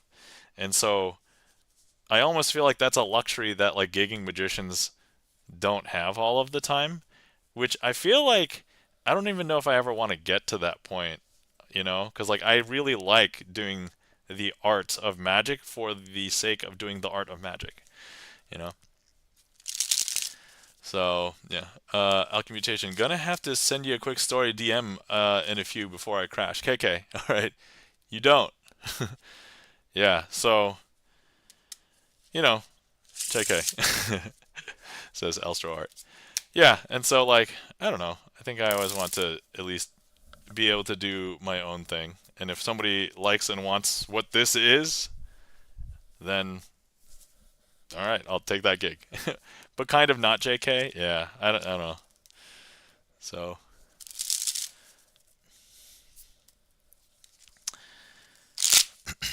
but yeah, so I guess that goes back to the yeah, I'm learning new tricks kind of on the weekly. Full disclosure, I don't remember many new tricks that I do because if I just learn it for like the week and then I forget about it, like you know, weeks later. Some tricks I try and if they're like really good, then I'm like, let me try and keep it on my repertoire, or like let me put it on my trick list, and then hopefully, you know, you guys will request it in chat or something, or I'll make myself do it.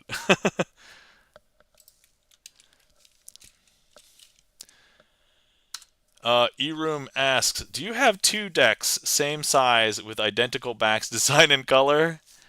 Uh, I have two decks that are the same size with identical backs, design and color. Yes. Yes, eRoom. I do. I know where this is going. I kind of have a cheatery way out of this, but you know what? I'll let you do it. Go ahead. Go ahead, eRoom, do your worst. I'm already getting ready for it, eRoom. I'm already getting ready for it.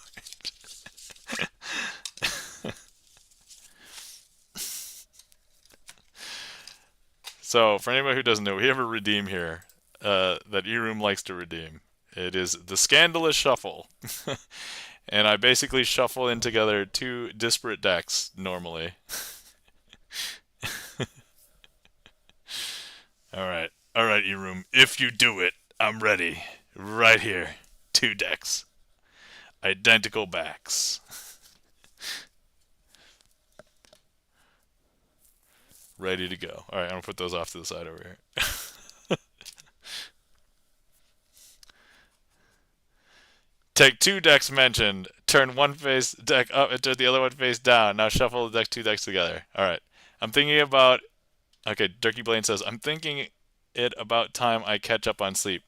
No one here wake me up every hour when they tell you to rest. All right, Durkee Blaine. Yeah, definitely get some rest. Hopefully you can heal up and rest up. Have a good stream, Nom. Thank you, Durkee Blaine. Have a good night. Sleep well. Take care. We'll talk to you later.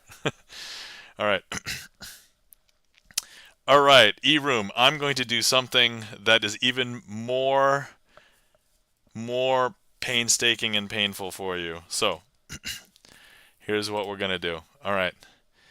Guys, let me go ahead and read eRoom's question. Do you have two decks, same size, identical backs, design, and color. Yes, this is a typical bicycle deck here. And then this is a typical bicycle deck here, also in blue. So eRoom is asking me to go ahead and shuffle in one deck face up, one face down, and then shuffle the two decks together. Well, you know what, eRoom? I'm going to cause you a nightmare, because today I'm going to do it with both of them face down. Yes, that's right. Identical fronts to have them both face down. So anyway, here's what we're going to do. This will be the true scandalous shuffle. Okay, here we go.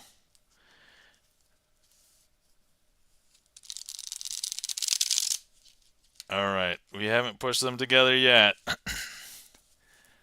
This is probably more scandalous than eRoom's scandal. I'm going to push them together and send them to room to separate for you. Alright, here we go. And look, even I will cut, shuffle, spread. eRoom, what have you done? You've made me shuffle in two identical decks. Backs, same size. No, he didn't. No, I kind of added an extra layer that made it more difficult. Well, actually, I may have played a trick on you guys because these do technically fit into eRoom's criteria, right? Two decks, same size, identical backs, design, and color. Yep. But I never said that the fronts were the same. Not room, the painful part will be separating them into blank cards in one. No, they're not blank. There's definitely some stuff. If you guys want to sit and wait while I separate, here I will show you how it is very easy to separate these. And I will reveal to you the secret. Actually, I don't know. Those are jokers. I'm not sure which which deck those go into. But oh, okay. Oh no, very clear. These go into this deck. Okay. Now this is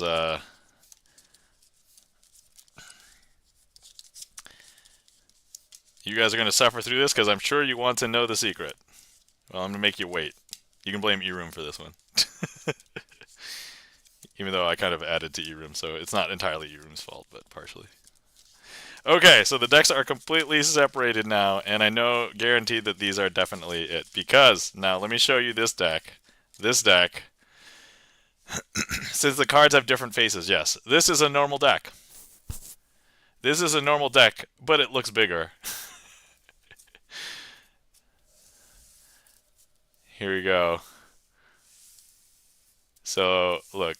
The indexes on these are way bigger than the indexes on these. So, for anybody who is curious, they are called the jumbo index. So the regular ones are standard here. So these are standard. This is jumbo. So there we go. Yep. So yeah, that was yep. So anyway, if you're here to get fooled, consider yourselves fooled for that one. All right, same back and same two normal decks that have huff face it 5 times. All right, wait. All right, hold on. All right, so technically I didn't do eRoom scandalous shuffle. So eRoom, you're gonna get your points back today. All right. Mark Wright says, front the same back and same two normal decks, same size, huff face down 5 times. What? I'm not sure if I understand. So now you want me to take 2 decks that are the same size So like here's a standard size, here's a standard size. Shuffled. Okay, front. Same two normal decks. All right, okay. All right. So here we go. Here we go. So we're gonna go ahead and shuffle two normal indexes. So this is for Mark Rice. Man, you guys are. You guys just want to see me shuffle and separate cards. By the way, the queue is empty. If anybody wants to see more magic, save me from these ridiculous, scandalous shuffles. Two completely identical decks. I mean, they're the same back design, the same front design, and bicycle decks, and same size. But there's one thing that is different about them.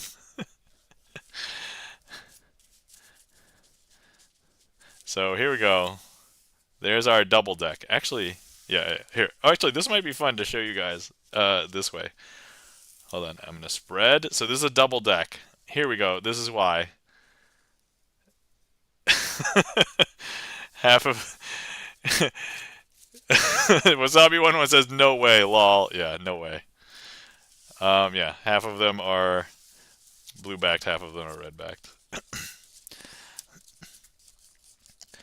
Look, I wasn't kidding when I just said I have like 50 bajillion decks of cards over here. I have a ton of decks of cards. This is like my lair. This is like my setup. I have a table. I even have most of the decks that I brought back from Magifest. Look, if anybody had missed my Magifest recap, here's a stack of cards that is just sitting right there as I separate.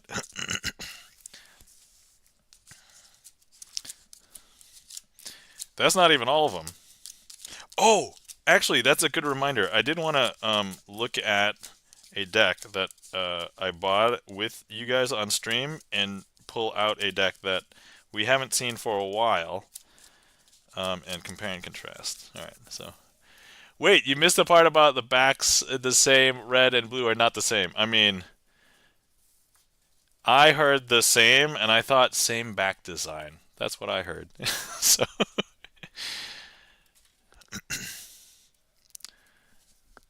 all right, there we go. So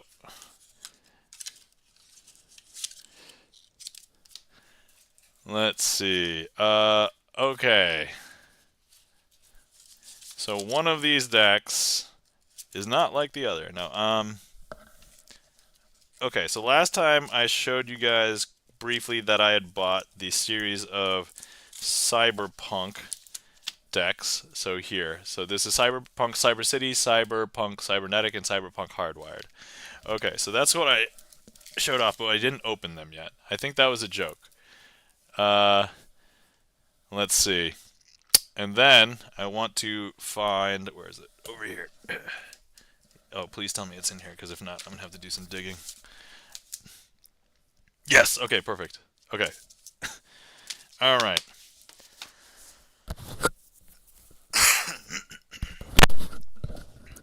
Okay, so these are three brand new decks. I just opened them off of stream. This is the original one that I had bought from a Barnes & Noble for, well, more than 75% off because it was a used deck of cards that was open. Well, let me show you how incomplete this was.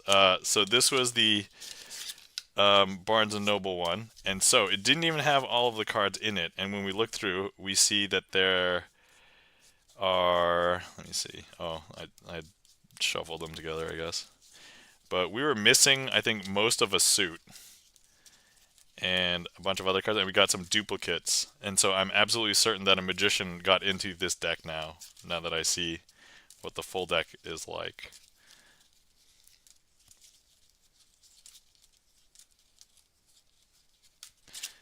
Okay, so there should be 26 red cards. 2, 4, 6, 8, 10, 12, 14, 16, 18, 20, 22, 24, 26, 28, 30. So there's 30 red cards. And then black cards. 2, 4, 6, 8, 10, 12, 14, 16, 18, 20, 22, 23 black cards. So certainly this was incomplete for a large variety of reasons. So let's see here. These were the only spades that were included in this deck. and then I think all the clubs were here, and then these two were complete, but then there were duplicates of stuff in here. So Mark Wright says, "I have something you won't recover from. Shuffle all three cyberpunk decks together. You cannot. You can opt not to." All right. Okay. Well, the good news is that at least the cyberpunk decks have different backs, so I'm arguably more okay with that. So, all right, here we go. So here's the backs for the cyberpunk hardwired deck. So it looks like this. If anybody was a fan of Android Netrunner or Netrunner, the backs remind me of that. Um, I'm going to take one of these out. It's not like a regular card. So here's what this looks like. The faces basically look the same as that, but the backs all look like this. Okay, so that is hardwired. Okay, next up we have the cyberpunk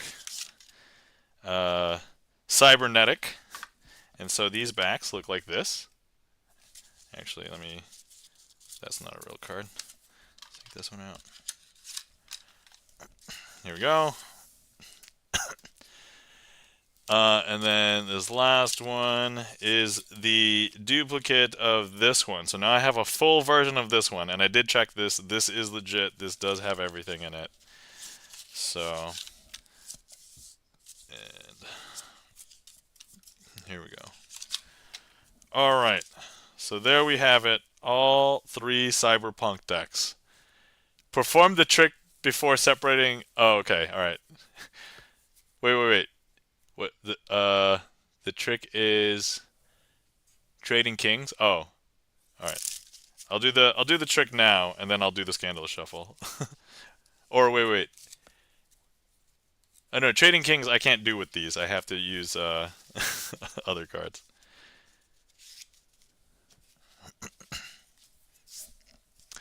So, but anyway, all right. Tell you what, I'll do the scandalous shuffle first, and then we'll leave that, and then we'll do the trick.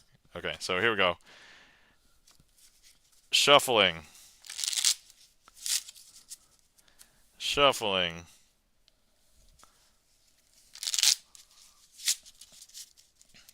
Shuffling.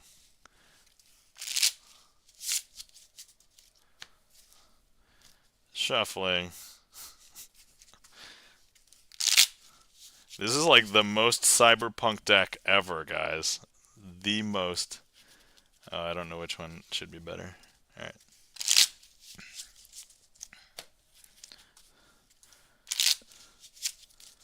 Okay, and now, so this is a 154. No, wait, sorry, there's 54 cards, so 54. So 162.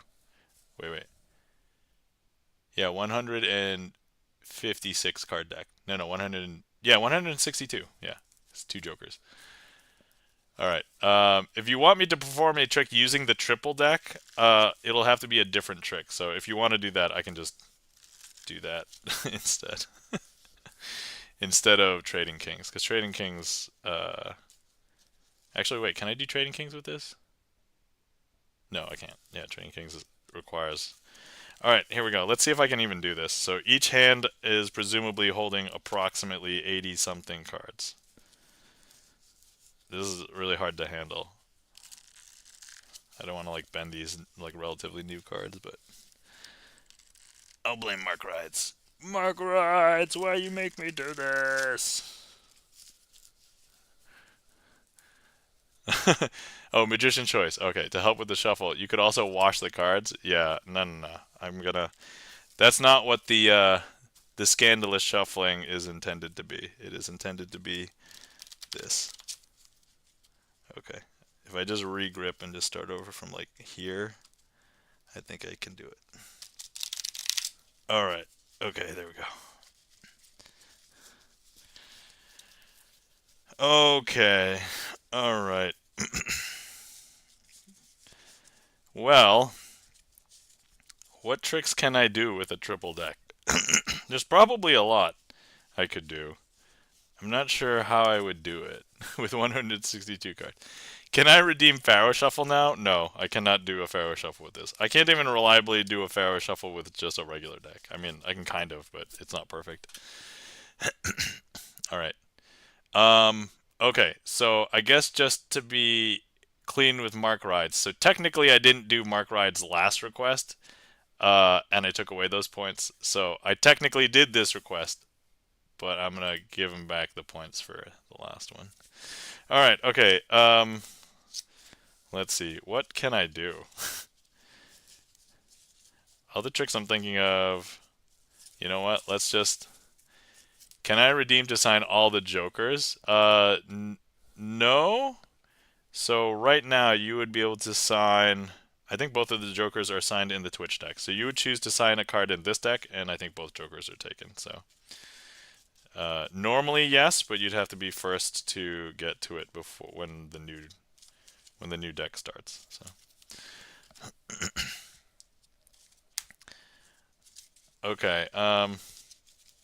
Yeah, I don't know. I don't know what tricks I can do where the fronts and the backs are different. Actually, are the fronts different? Yeah, the fronts are different, right?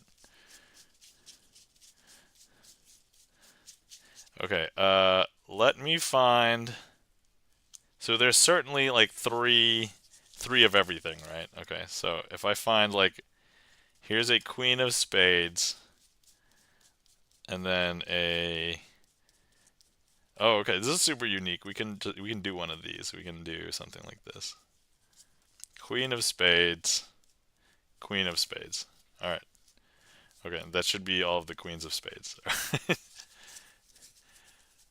What about the Four Burglars or the Devil's Elevator? Three new decks just started. Oh, no, no, no. This is not, these are not signing decks. These are my premium decks for just to have. So, no. What about Four Burglars or Devil's Elevator? It's going to be so weird to use three different decks. I don't. Uh, all right. Let's see how well we can do with Devil's Elevator. Oh, I could legitimately have lots of sixes though. Okay, let me find more red sixes because we could have four red sixes. Okay, four. Oh man, just searching through this deck is ridiculous. Okay, all right. So there we go. So four red sixes. All right, and then I guess just for purposes of this, let's maybe just choose the black queens? Question mark. All right. Okay. Okay, here we go. Six red sixes. Oh, oh. I'm just gonna do it with four. All right. Okay, so here we go. We've got man, just looking at the backs of this is kind of trippy. Okay. So look, we have four red sixes and four queens, black queens. Now, what I want to do with this is we are going to go ahead and let me go ahead and grab the three red sixes over here. So, all right, three red sixes over here. And then we're going to go ahead and place all of our black queens over here. So black queen, black queen, black queen, and then this one over here. Okay. Now, do six red sixes, 666 twice. Yeah, I'm not sure if I'm equipped to do this with 6 levels of hell. So, or actually, it'd be 7, right? So look, I'm gonna go ahead and grab the uh, black queen and place it in the second position. And now, if we snap, that's gonna bring that black queen up to the top.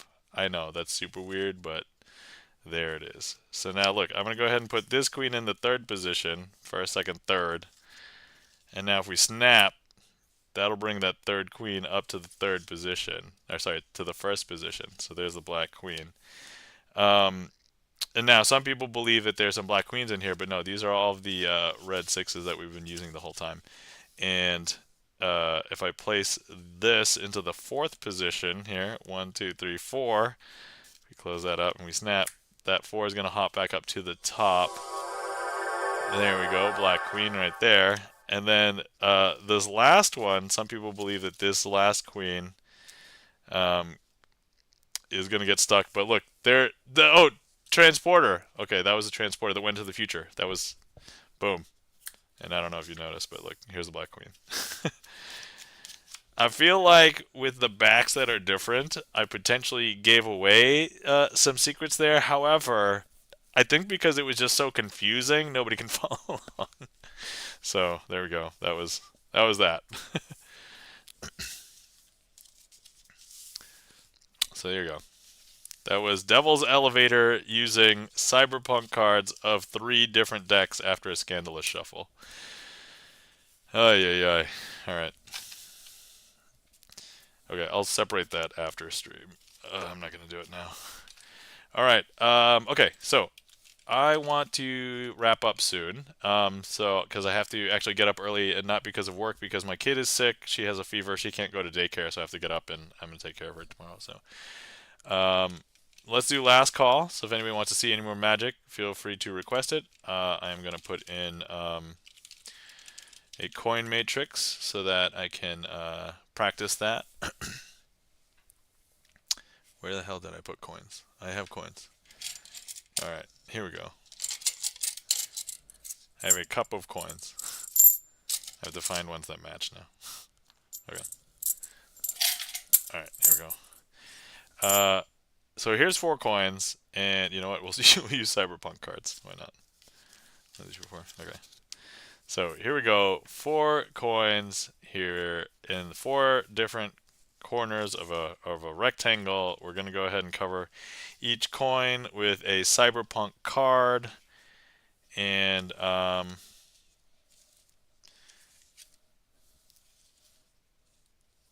there we go. All right, so we're going to make these coins jump around using their Cyberpunk technology. Here we go. Happens pretty quick. There's 1. There's 2. There's 3. And that, my friends, is the basic coin matrix with Cyberpunk cards, I guess. All right. Woo. I love coin magic. SROM, you love coin magic? All right, sounds good. Thank you kindly for the claps, E-Room. All right, hold on. Let me. Okay.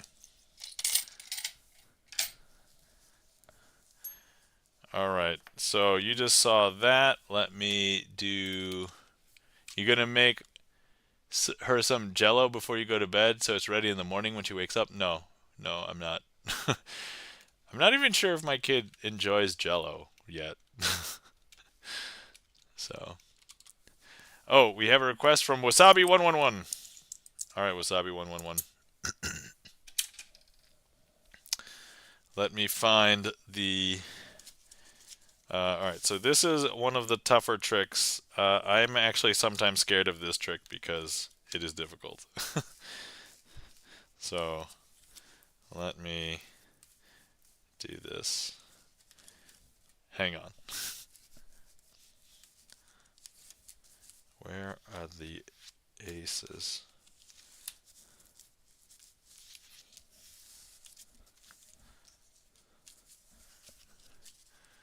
Okay. All right.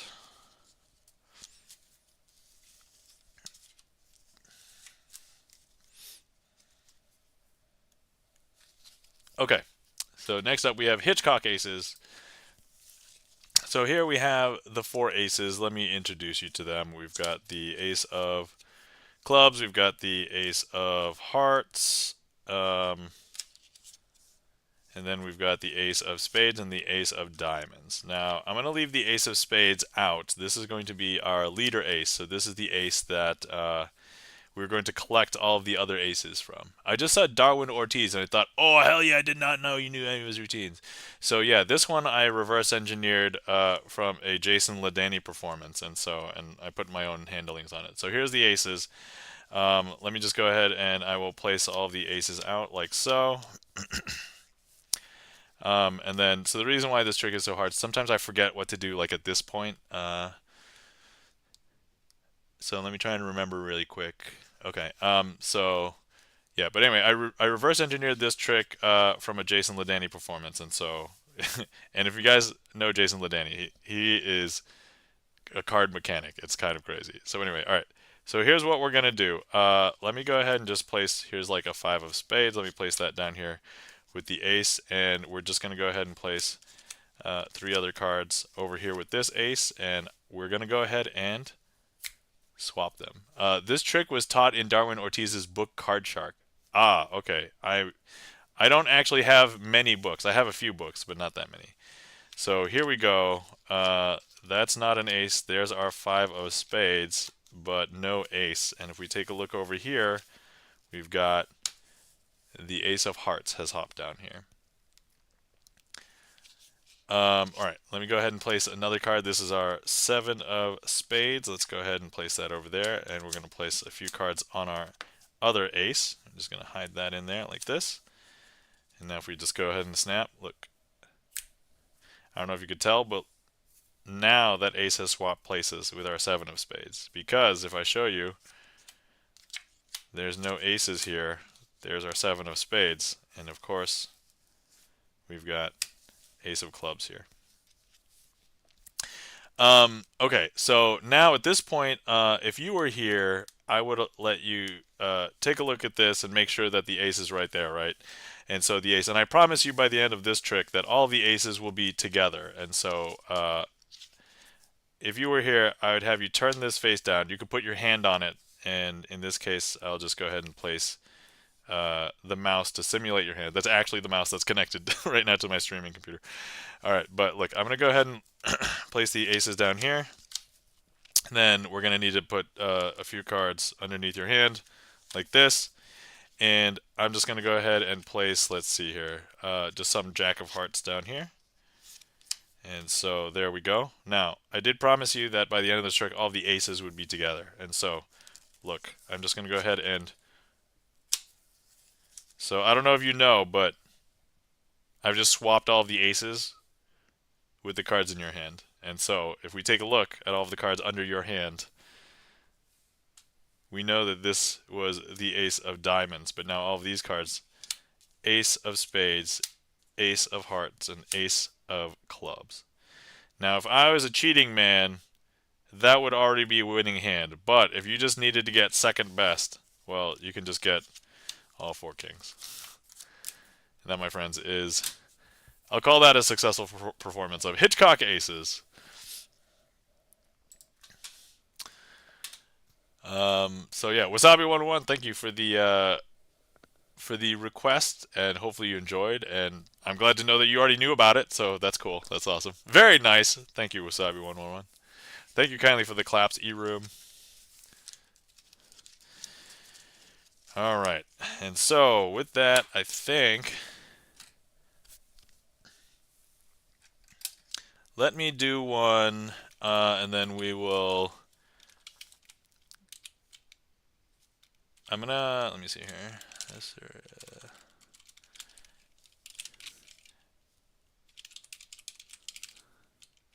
All right, let me do this. I'm gonna turn off the queue. Wasabi 111. I will say the way Darwin teaches his tricks are extremely detailed. Would highly recommend any of his books. Ah, cool. Well, thank you for the recommendation. Yeah, I'm currently mostly learning my tricks just by reverse engineering a lot of tricks, or taking a plot and just adjusting my handling. So not sure if SROM is still here, but we'll do another coin trick for SROM, and then I will do my outro, and then we'll do one finale trick, which I haven't done. You know what? I want to do, yeah, because mostly to keep up with my own YouTube schedule, I'm releasing a new trick a week. Sure am, sweet. All right, awesome. So I'm gonna do this one for my finale trick, and then we'll find somebody to raid. Okay. So let's see here. Okay. All right. So before I did the coin matrix with 4 cards and 4 coins, but now this time we have 4 coins here, and I don't have any cards in my hand. Okay. So here's what we're gonna do. We're just gonna go ahead and just use our hands, and we are going to go ahead and make some coins jump. Okay. Once again, just gonna make them jump like that. One more time. There we go. And now we have 1, 2, 3 over here, but only 1 over there. And the last one is always the toughest. There we go. And that, my friends, is the cardless coin matrix. All right, cool. I don't do too many things, but I like the coin matrix. So I've looked at like different versions of this trick, and I am not good enough, I think, to do other versions. I haven't practiced like other versions of it, so. But yeah, thank you kindly for the applause and the claps. SROM, Elstro Art, uh, very cool, says Wasabi, and E-Room, thank you. All right. But yeah, I want to keep the coin matrix fresh, so I'm practicing those like most streams. All right, cool. So now it's that time where I thank everybody. So, thank you everybody for coming out and hanging out with me tonight. I know at the beginning of the stream it was a little bit slow because I was talking about my first gig ever, but you know what? It's a milestone for me. So, thank you so much for the support. Hopefully, you guys enjoyed. And if I have other gigs that are interesting, I will certainly tell you guys on stream. Um, so, Wasabi 101, of course, it has been fun. Awesome. Thank you to all the lurkers out there because Magic, one of those rare art forms where if I'm practicing magic here, there's no magic happening. So the magic has to happen in your mind. Esrom asks, no boss trick. Let me check, but actually I don't think there's any boss trick today because I might have wrapped them up 2 streams ago, and then I didn't do any magic last stream. So let me just double check. But let me see here. No, I'm clean on the docket of boss tricks. I think we resolved them the last couple of streams, so we're good. I haven't messed up, or at least if I did, it's been uh very low key and nobody noticed, and I didn't, and I got recovered like in a way that was happy. So, um, sweet means getting cleaner. Congrats. I mean, yes. I am at least. So there are tricks where I think if you had requested today that I might have forgotten how to do or would have had to remember. So it would have depended. It's kind of a crapshoot, right? But so if anybody's curious about the statistics, so I keep all the stats of like all of my streams. And so on average for about a 2 hour and 15-minute stream, I'll do about 15 tricks. So if it's a little bit longer, maybe like 16, 17 tricks. If it's a little bit shorter, sometimes I'll do like 13 tricks. But for the most part, that's like the average number of tricks for my streams. And so if I have 70 tricks, so assuming that I only do different ones, to cycle through all of them is like maybe 5 weeks worth of streams potentially. If there is some, and oftentimes there's some overlap, so some tricks I won't do for like a few months. Like if you go back and look at the trick list, either those don't get requested or I don't do them, or maybe I did them but I didn't like mark it or whatever. But I try and be pretty good about it. But yeah, so some tricks I'm way more practiced on than other ones. So, but anyway, once again, thanks to all the lurkers out there. If it wasn't for you guys, magic has to happen in your mind. For everything that you've seen here today, it is not black magic, not sorcery, no deals with the devil. Everything is sleight of hand magic and practice and performance. So, um, let's see. Guys, we're not following our friends and mods. If you're not following our friends and mod, Chan the Magic Man, please give Chan the Magic Man a follow. Chan the Magic Man, one of the other few magicians that has a regular magic schedule. He usually does Magic Monday streams on Mondays, so give him a follow. Catch him tomorrow night. Also, if you are not following our friend and mod Gibson Lens, please give Gibson Lens a follow. Gibson Lens, pianist, also has been watching movies and doing movie reviews on stream, and also is working on his first album, which we heard some good news, like artwork earlier today. Awesome. So, um, yeah, and then if anybody wants to see more of me and I am not around, please check out my YouTube channel. I have over 300 magic performances on my YouTube channel, and then all my VODs will basically go into this playlist. So they'll slowly disappear after they get published, and then but they're all unlisted in this playlist. So if anybody wants to see old VODs for whatever reason, feel free. All right, so.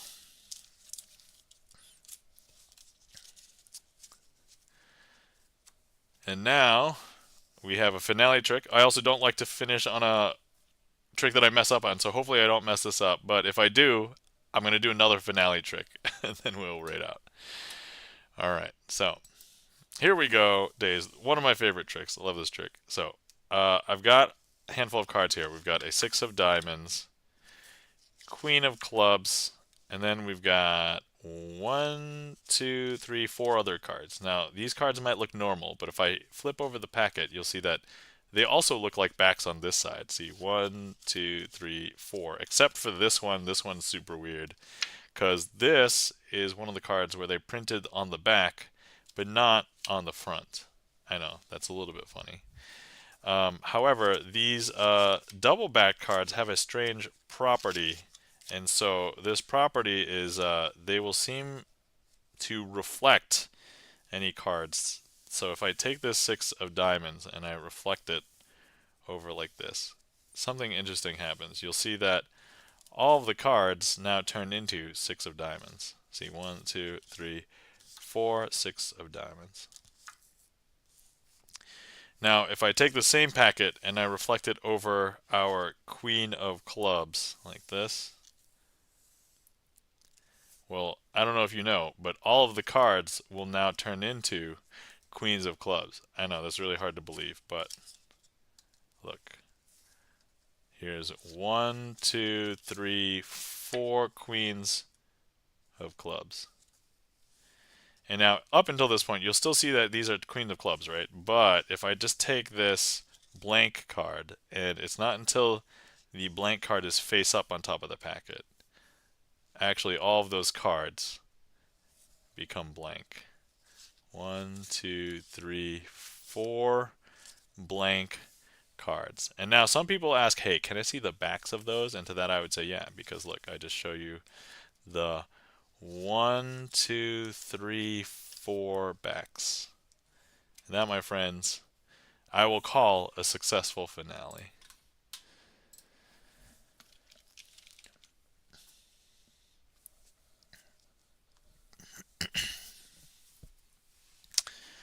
All right.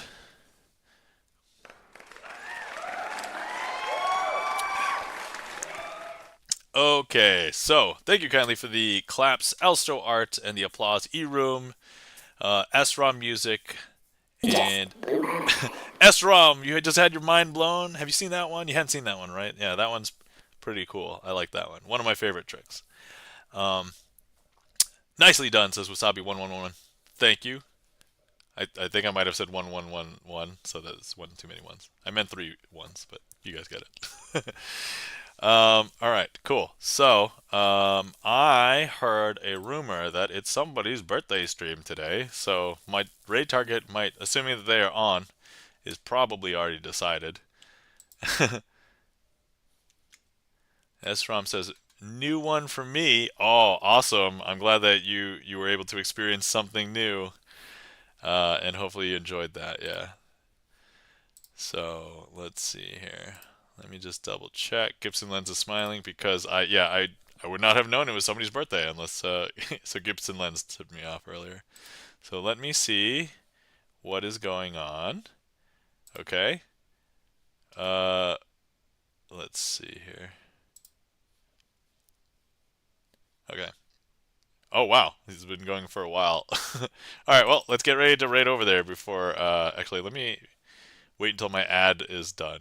That's 25 seconds. All right. So, all right, guys. Today we are going to be rating our friend, the Friendly Fiddler. It's in the name. So Let's see. Raiding the Friendly Fiddler. Let me start the raid. Here's some raid calls. So if anybody would like to come along. So Friendly Fiddler is a fiddler, i.e. plays the violin. And he has raided us, I think, once or twice. And then, I mean, I'd have to consult the spreadsheet to know for sure. But has played a ton of Gibson Lens originals, and then has also played The Cave, which if anybody saw me over the holiday break, I also played The Cave. So, all right, let me make sure I have a raid call. There we go. All right. Yeah, if you're subbed, you can use this one. If you're not, you can use the other one. Chip, welcome in. How's it going? Um, so, also, let me, you know what? Let me give an official shout out to the Friendly Fiddler. Kind of give a preview to him. I've been lurking, says Chip. Chip, thanks for lurking. Greatly appreciate it. All right, so we're going to head over there right now. All right, everybody. Have a glorious night. Take care. Remember to hydrate, stretch, and sleep well. All right, we'll see you guys. Bye.